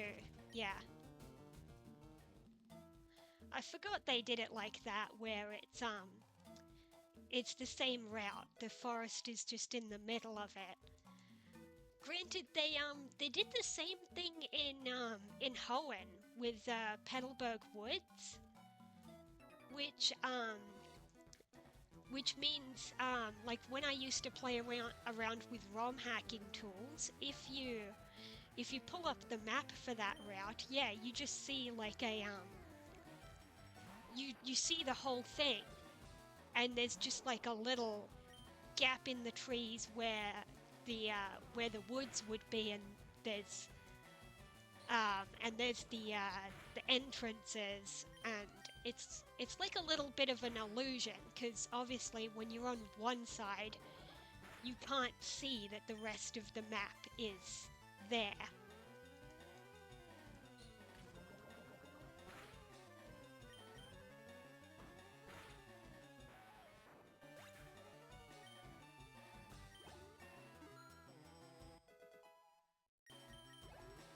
Yeah, we're gonna destroy Brock. We've got a grass type. It's level 14.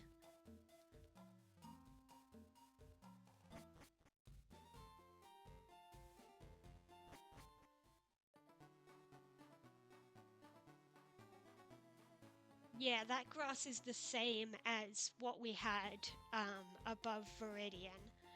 I guess I'll heal, just for the heck of it. I don't need it super badly, but I'm already here.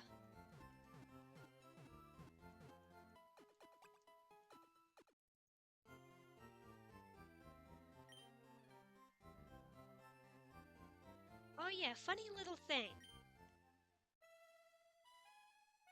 So notice how when I clicked on that Jigglypuff, you can hear the Jigglypuff song.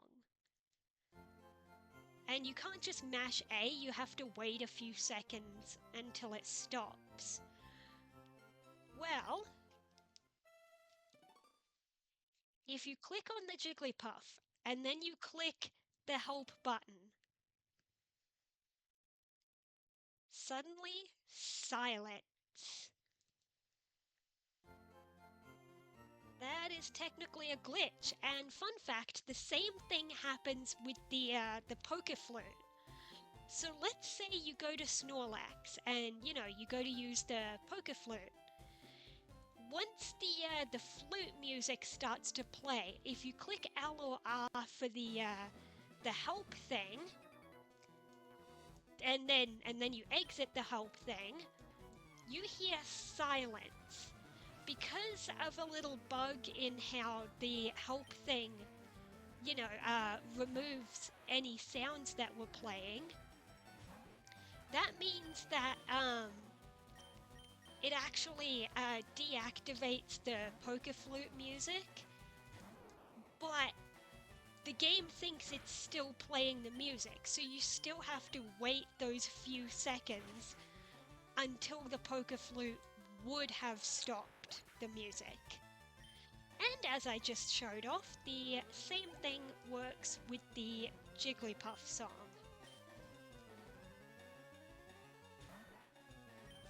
Alright, knock out the Sandshrew and defeat Camper Liam, who forgot that light years measures distance, not time.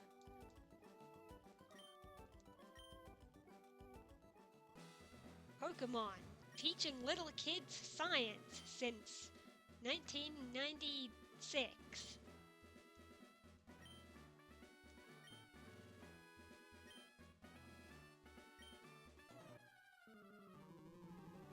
Alright, here we go. Let's beat Brock already. It is interesting that, yeah, in Gen 3, his sprite is updated to match what he had in the anime by that point. And yeah, Misty the same way. Whereas their Gen 1 sprites were a bit different from what the anime went to. Oh, I didn't mean to click tackle. Oopsie, oopsie. I clicked too fast. Ugh. Okay. Fine whip, come on. There we go, and it's a crit. Okay. It is getting pretty late. Remember, I don't usually stream at this time, so it's not going to be a super long stream, but rather, I might go for maybe half an hour more. And, yeah, let's get rid of Growl. Poison powder could be useful.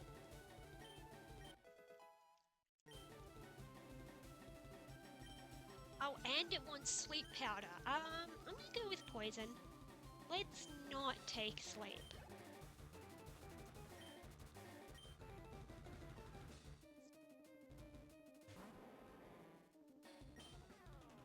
Alright. How's this fine whip gonna do? It's gonna do all of it. There we go.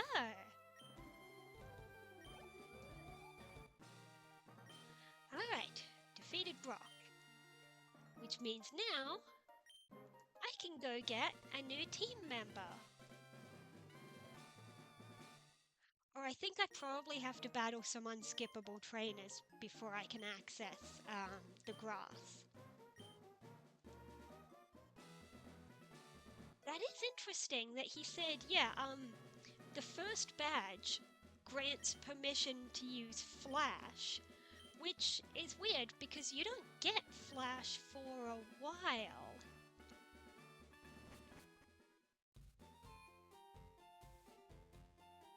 But anyway, I guess I'll go heal first and then head on over to the next route.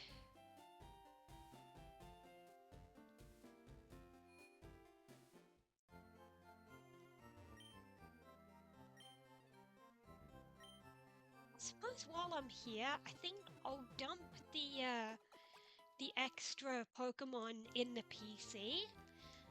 That way I'll have space in the team when I catch my new team member, because in these older games you can't do the thing where you add something to the party and send something else to the box. So let's just dump everything away, and I'll end up filling up the party with new catches.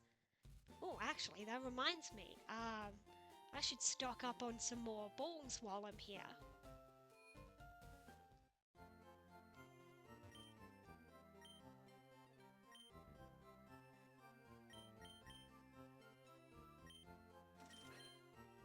Oh wait, I don't need to buy them in 10s. This isn't the Hoenn games. Premier balls are not a thing. Yeah. Whereas if I was playing Emerald, I would strategically buy my Pokeballs in 10s so that you get the best value for your Premier balls. I think at some point in one of the newer generations, they made it so that it's scaled to how many you buy, where like if you buy 30 Pokeballs in one transaction, then they give you 3 Premier Balls. But originally, yeah, if you just buy any amount more than 10, then you just get 1. Now here's an interesting thing. That bug catcher said to me that he saw me in Viridian Forest. Now in Gen 1, that makes sense because in Gen 1, they didn't have names. They were just bug catcher, youngster, whatever. But here they do have names. So, like, did they give him the same name as a trainer from Viridian Forest so that he would canonically be the same guy? I'm willing to bet they didn't. I'm willing to bet that they assigned each trainer a name and they did not think about the fact that he has that line of dialogue, and they just transferred over the dialogue from the originals and didn't think about that little part.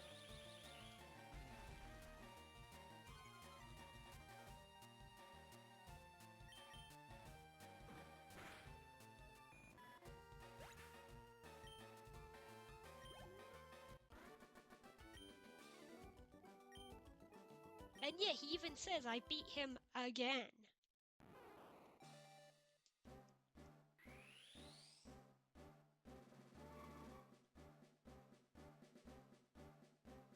And already we get our first evolution. Fun fact, did you know in the originals, and I mean original Japanese red and green, not the English ones because they fixed this, but in the original red and green, there was a little issue where if you evolve your starter before you get given the Pokédex, the game is soft locked. Because what happens is the game detects that you have owned 2 Pokemon.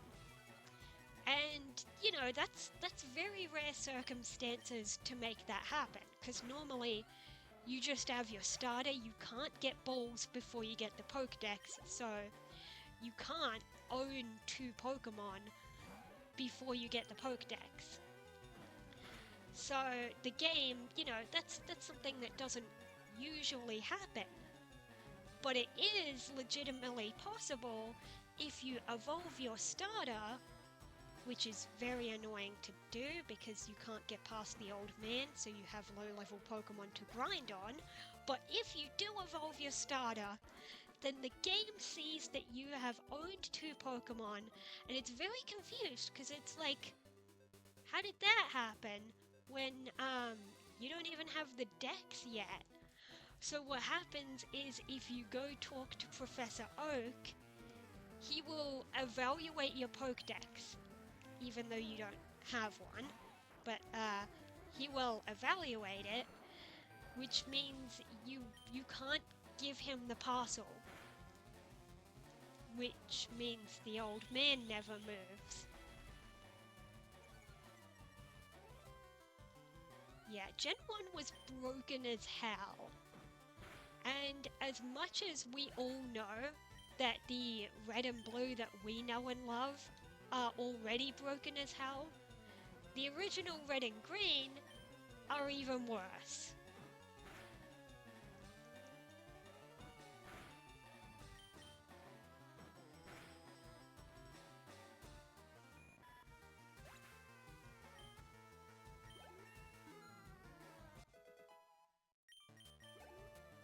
Alright, Walsum is tearing through these trainers. I should really get a second team member to, you know, take some of the training. Which is exactly what I'm gonna do. As soon as I can get to the grass. Yeah, keep using Harden.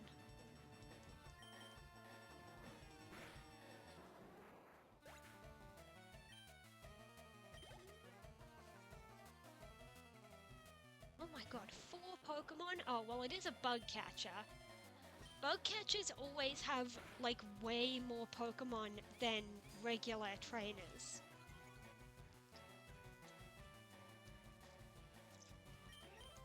Because, like, normally you wouldn't find a trainer with 4 Pokemon really early in the game, but if it's a bug catcher, the rules don't apply to them. Well, also fishermen, probably. Fishermen usually also don't follow those rules about how big of a team you usually see.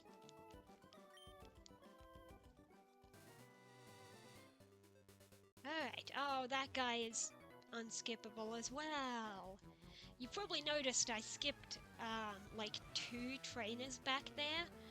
That's because I probably want to use them to train my new team member once I get them.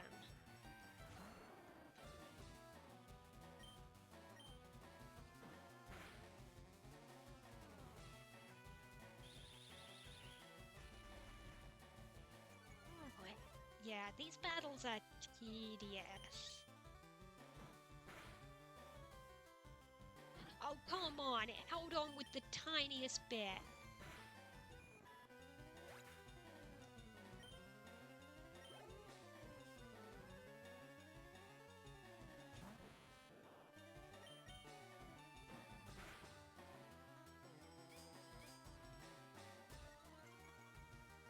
Oh boy.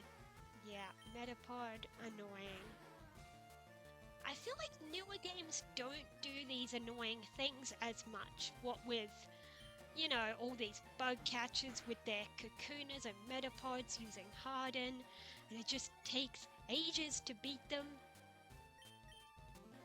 I don't think Scarlet and Violet really does that.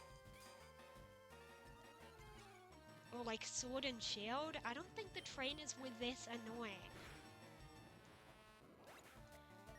Like, you can hate Sword and Shield for other reasons, which I totally get it, they're not the best.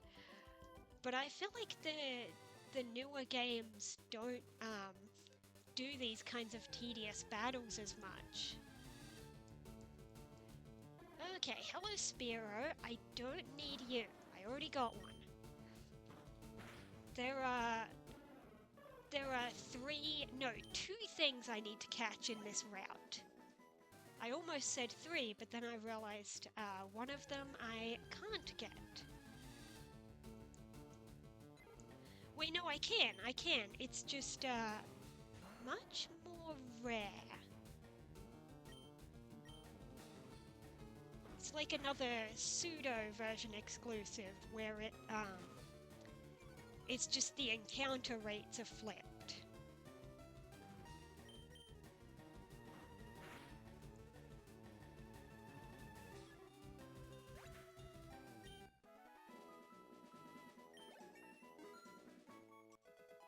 In fact, something in this route has an encounter rate so bad that I might just not bother catching it right now.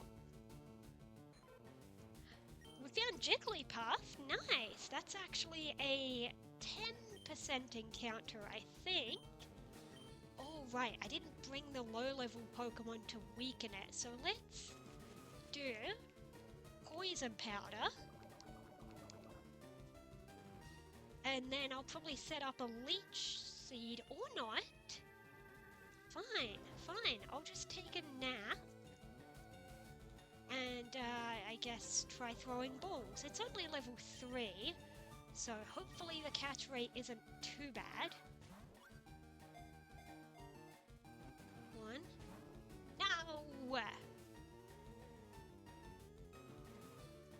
Okay, well each turn it's gonna lose a little bit of HP from that poison. Let's try again.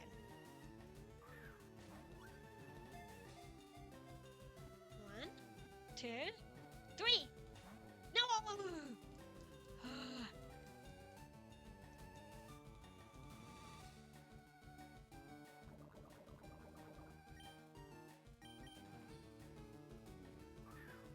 Okay, come on. 1, 2, 3. Yes! Oh my god. Okay. Yeah, so I think I'll probably just catch one more thing here. Because the other thing has a 1% encounter rate. So unless I find it by sheer crazy luck, then that'd be great. But, oh crap, Blossom's asleep, actually.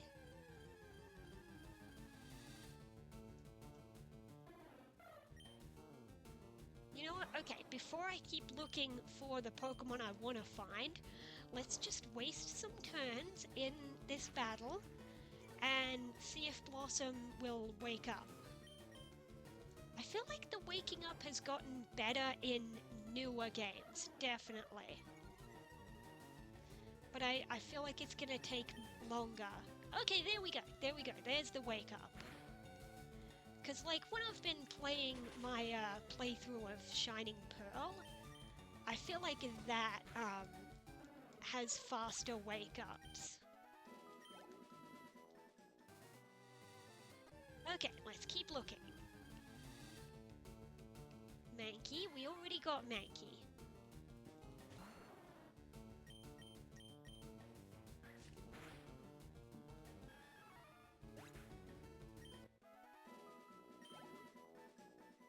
Alright, come on. Nope, that's a Pidgey. Okay, come on. I'm looking for a 14% encounter rate here. That shouldn't take too long.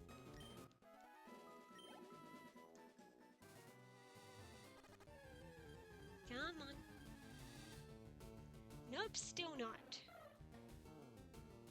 Well, okay, Pidgey and Spearow have 30 and 35%, which means they're a lot more likely, but I'm looking for a 14% chance. There we go! There's my Nidoran. Okay, let's set up a Leech Seed, because we want to do a little bit of damage.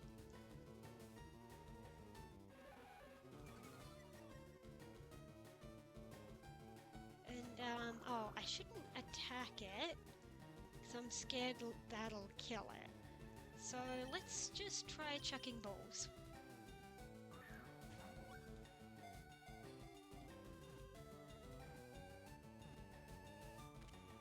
Okay, there we go!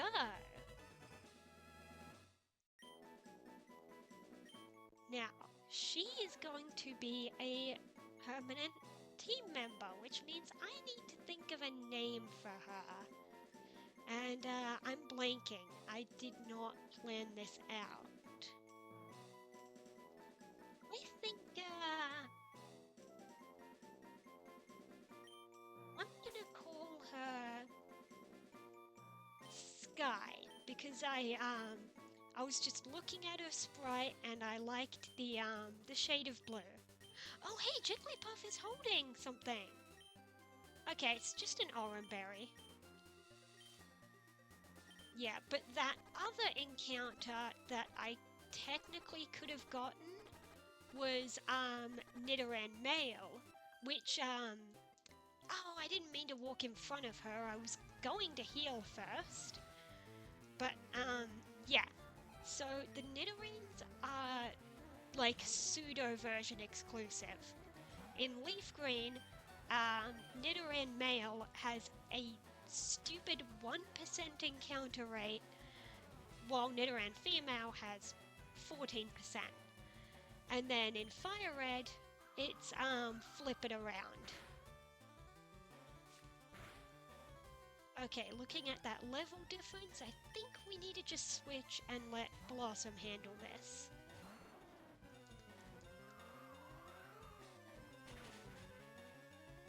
Oh geez, critical hit with a flying move that is not good for Blossom.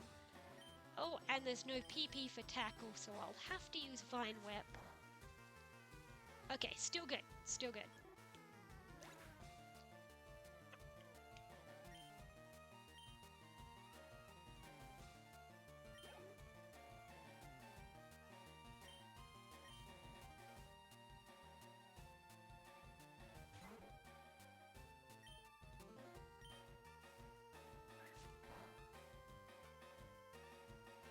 Yeah, at that level difference, it doesn't matter if it's not very effective. Blossom's got this.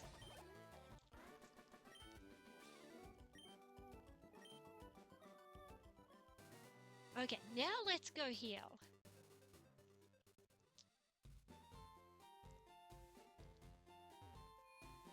And I guess while I'm here, I could just dump the Jigglypuff in the PC, just so that, I don't know, it frees up the team for any new stuff that I want to catch.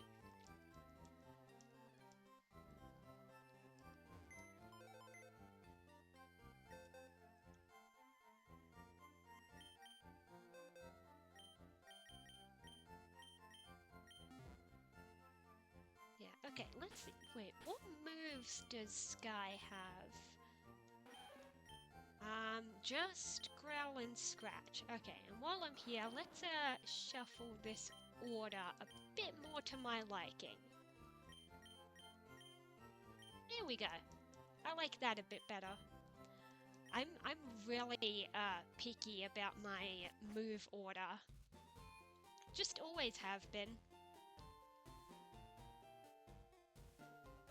Oh yeah, this guy. Okay, this is a little funny.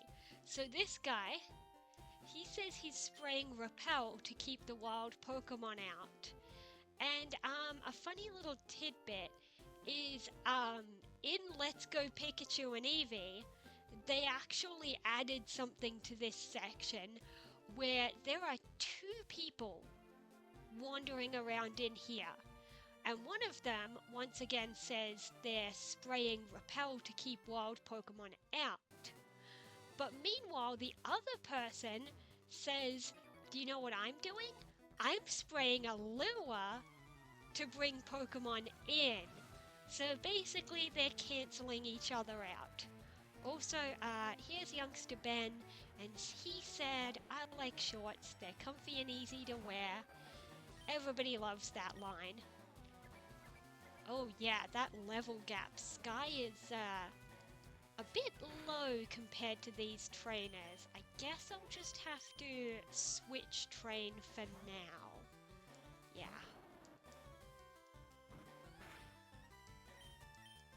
It's a little annoying that a Pokemon that I caught right over there can't really hold up against the trainers here. But whatever, she'll get there. And not only that, but you can evolve a Nido very fast because you get a Moonstone in Mount Moon. In fact, I've seen a lot of people saying, yeah, the ultimate speedrun trick in Gen 1 is get a Nidoking, which you can get super early. And then I know you might be thinking, but you might want to hold off on evolving it until it learns certain moves. And yeah, that's true if you're doing a regular playthrough, but some people pointed out, yeah, but if you're being a speedrunner, you can, well, first of all, it's still really strong because it's still a Nidoking, but also, more to the point, you can just teach it TMs later. So youngster Calvin here pointed out that I'm not wearing shorts. But the thing is, the girl protagonist, I believe she is wearing a skirt, which is like close enough, you know? But the boy doesn't wear shorts. And yeah, the girl wears a skirt, which I guess is technically a different thing, so the line still makes sense. It's just I'm just being nitpicky. It's like, I think in X and Y or something, yeah, I think it's Gen 6, there's actually a girl trainer who references the youngsters. She actually says, this dress is comfy and easy to wear.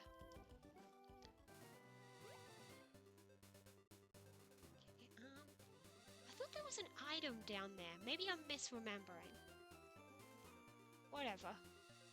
We battled you, we battled you. You are a trainer. For a second I thought she might not be from the way she was positioned.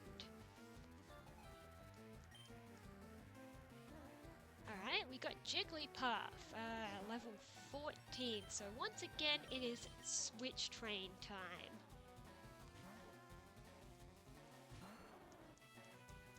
It's also almost time for the end of the stream, because I did say I would go until the 2.5 hour mark.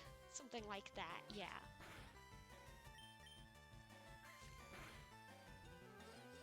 Yeah, other streams get longer, but this one is not going to be super long because, well, it's not my usual stream time. It is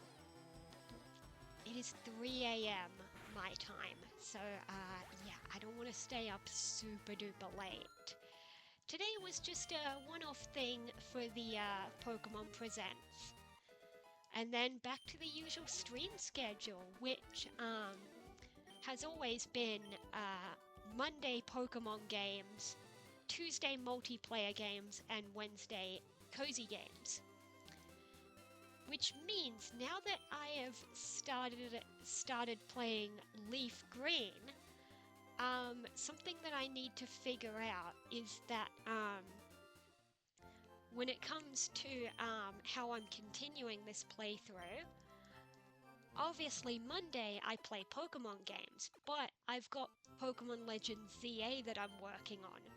So my two main options that I'm considering is, number one, I have them alternate and take turns. So like one week will be ZA and then the next week would be Leafgreen on the Monday.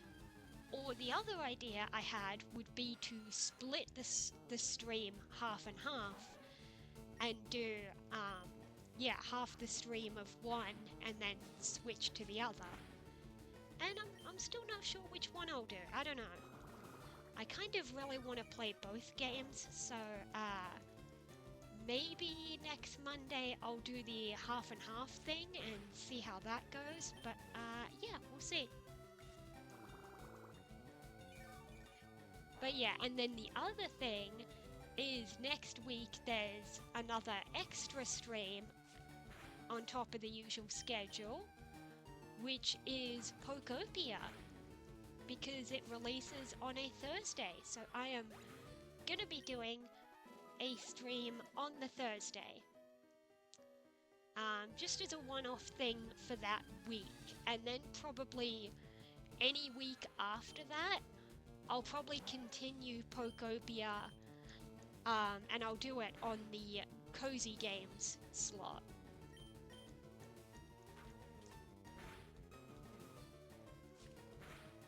Yeah, because that counts as a cozy game. It's basically Animal Crossing or something. I don't know. It really feels like such a special, such a different kind of thing, I guess. I don't know. And then speaking of new games, it's not for another month or so, but Tomodachi Life is coming out, and that I have pre-ordered, and I will be streaming it on release day, which I believe is also a Thursday. So yeah, that week I will have a Thursday stream to play Tomodachi Life as soon as possible. And then after that, it'll get integrated into the rest of the schedule. So yeah, a lot of fun things happening. Come on, Sky, you got this. Come on. Oh, it keeps using Leech Life. It keeps healing. It only did 1 HP though. It went from 7 down to 6. Okay.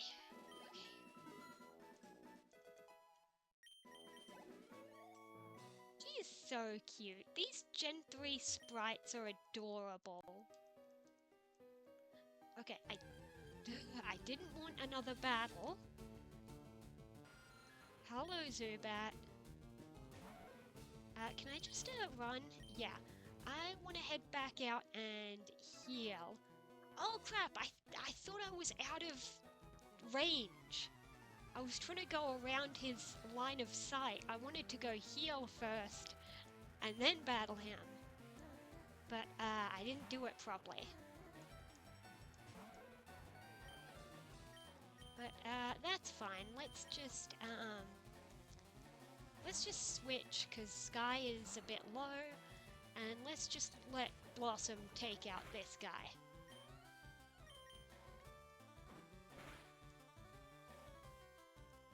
Oh, I'm surprised it didn't one-shot.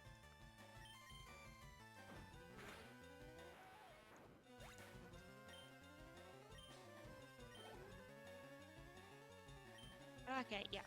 Blossom can just handle this. Oh yeah, that reminds me. I do need to catch a Zubat while I'm in here. And I probably need to catch some other things too. Let me pull up my guide again and set it to Mount Moon.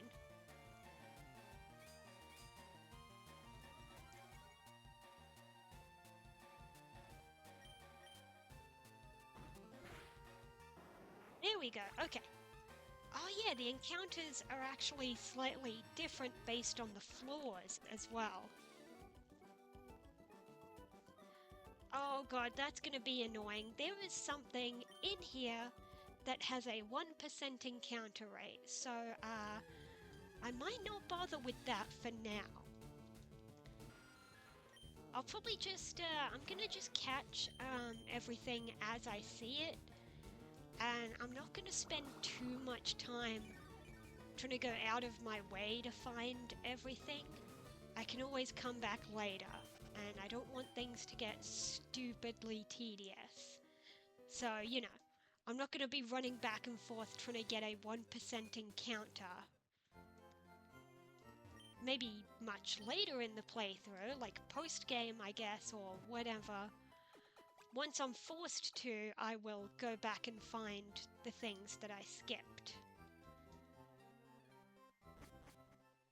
But okay, we're going to go back in there, we're going to catch Zubat, obviously, and anything else I see. And we're also going to battle this trainer. And yeah, we'll finish up in about 10 more minutes, I'd say.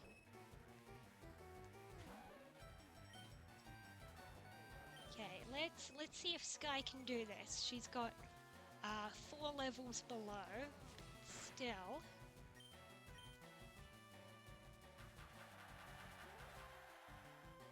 Yeah, that's fine. Encore's fine. I was gonna use Scratch anyway. It's not doing much though. Oh good, it missed. Oh great, as if Scratch was low enough, it's lowering the attack. Let's just switch. Because this is getting annoying, so we're gonna let Blossom take a nap, apparently. That's twice now. Alright, now we gotta wait out the sleep turns.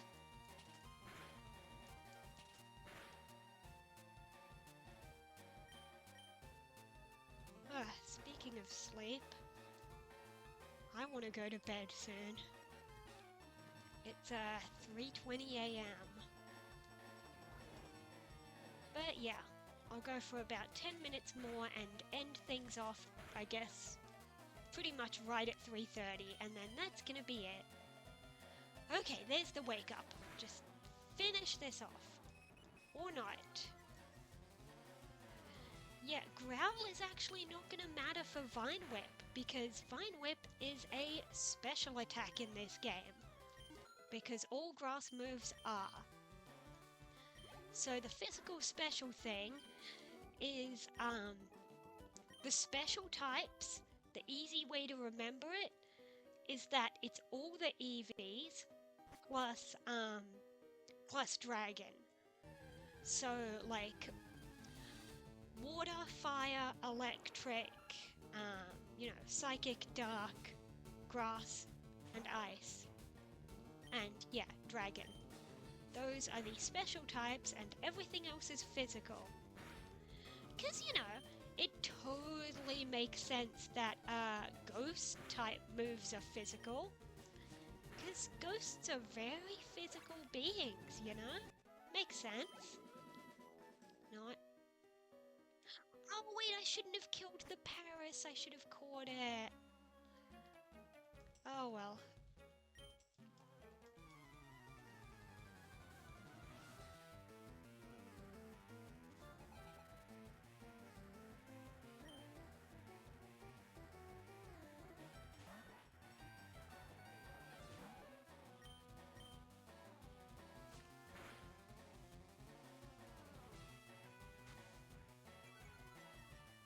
Okay, that scratch did not do as much damage as I'd like, so we're just gonna let Blossom handle this for now. I promise Sky is gonna be good, just not yet, I guess.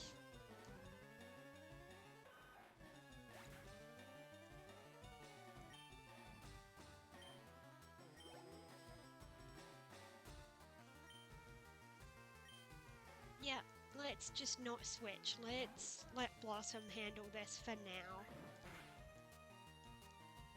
But don't worry, Sky's gonna get enough training and she will get a lot better.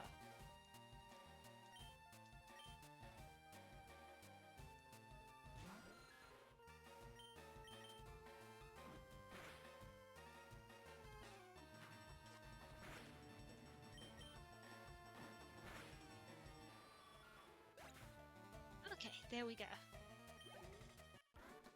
The other annoying thing that I didn't mention about this version of Fire Red and Leaf Green is that because of the aspect ratio, it just leaves you with black bars on the sides of the screen. I mean, thankfully the left one is kind of covered up by the chat thing and the VTuber model anyway.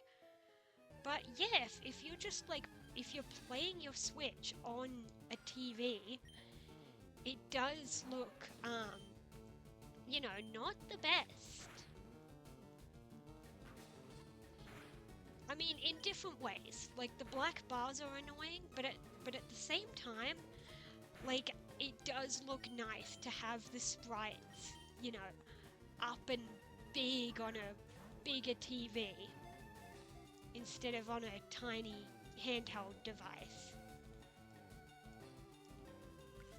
Okay, I think Zubat can survive one more scratch, especially since it just got healed a little bit, so no. Let's not throw a ball, let's do one more scratch and then hopefully it'll catch it.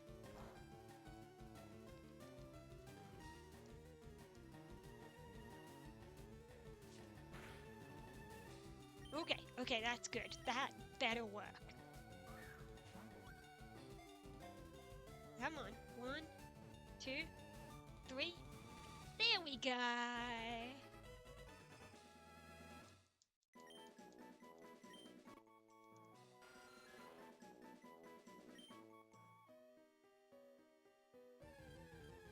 Okay, is it another Zubat? It is not. It is a Paris. Good, because I killed the other one. So this time let's catch it. Fun fact, my first ever shiny was a Paris. Unless you counted it as my second shiny, because my first ever shiny ever was unfortunately in an emulator. I mean, there were no cheats active or anything, it was full odds. In fact, it was in Crystal, which is even more impressive because it was, you know, before the odds got doubled. But, you know, and it was a hop-up just below Violet City. But most of the time, I don't count that as my first shiny because it was trapped in an emulator. But yeah, my first shiny in a legit game was a Paris, and it was in, I can't remember if it was when played Sun or when I played Ultra Moon. It was one of the two, and I think I'm leaning towards the Ultra Moon memory, but I could be wrong. It could have also been when I played Sun. Because I had regular Sun, but I had Ultra Moon. But yeah, it was in the forest where you do the grass trial. And I walked in there and I encountered a Paris and, well, it was shiny.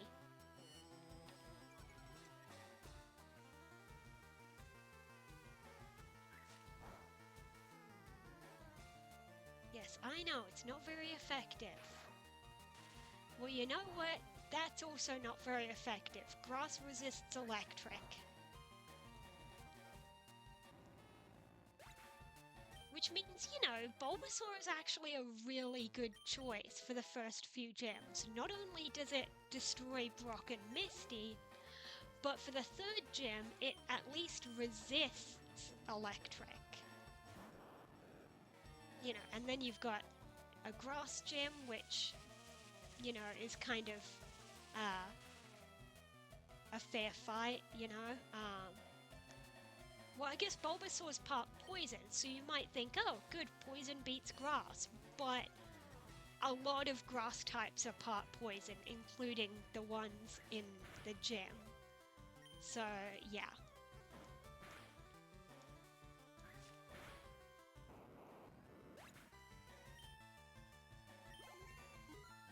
But then, of course, there's there's Koga with a poison gem, so Bulbasaur wouldn't be the best there.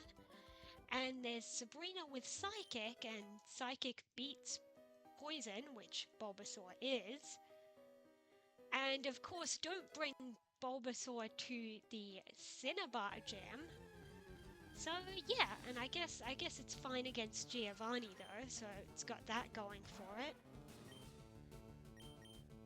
Okay, let's try double kick. Or not. Let's try again.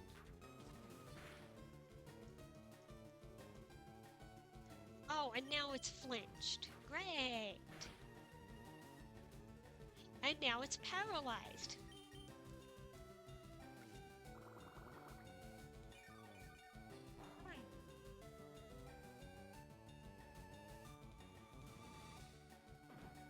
Okay, now let's see. And double kick does absolutely nothing. Well, not nothing literally, but that was crap.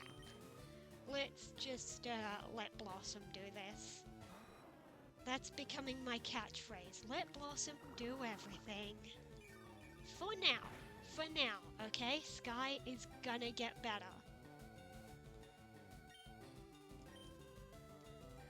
But, looking at the time, it looks like, after this battle, that is gonna be it for this stream. Because, it is about 3:30 a.m. and, I kinda wanna go to bed. It's late, and I don't normally stream this late, but it's a special treat because, I watched the Pokemon Presents. Oh boy. This isn't going well. Oh, never mind. We beat the Zubat. Now the annoying thing will be if I want to heal, I have to make it out of this cave and there's going to be wild encounters. But, that is going to be future me's problem. I'm going to save the game now. And that is going to be it for today. So, as I said, back to the usual stream schedule next week with Pokemon on Monday, which will probably be split 50-50 between ZA and Leafgreen, so tune in on Monday to see me continue this. And then Tuesday, multiplayer games, Wednesday, cozy games, and special Thursday stream, Poke Beer. It's gonna be amazing. I'm so looking forward to Pokopia. It's gonna be so cool. I'm really excited. But with that said, that is gonna be it for today. So all I have left to say is bye!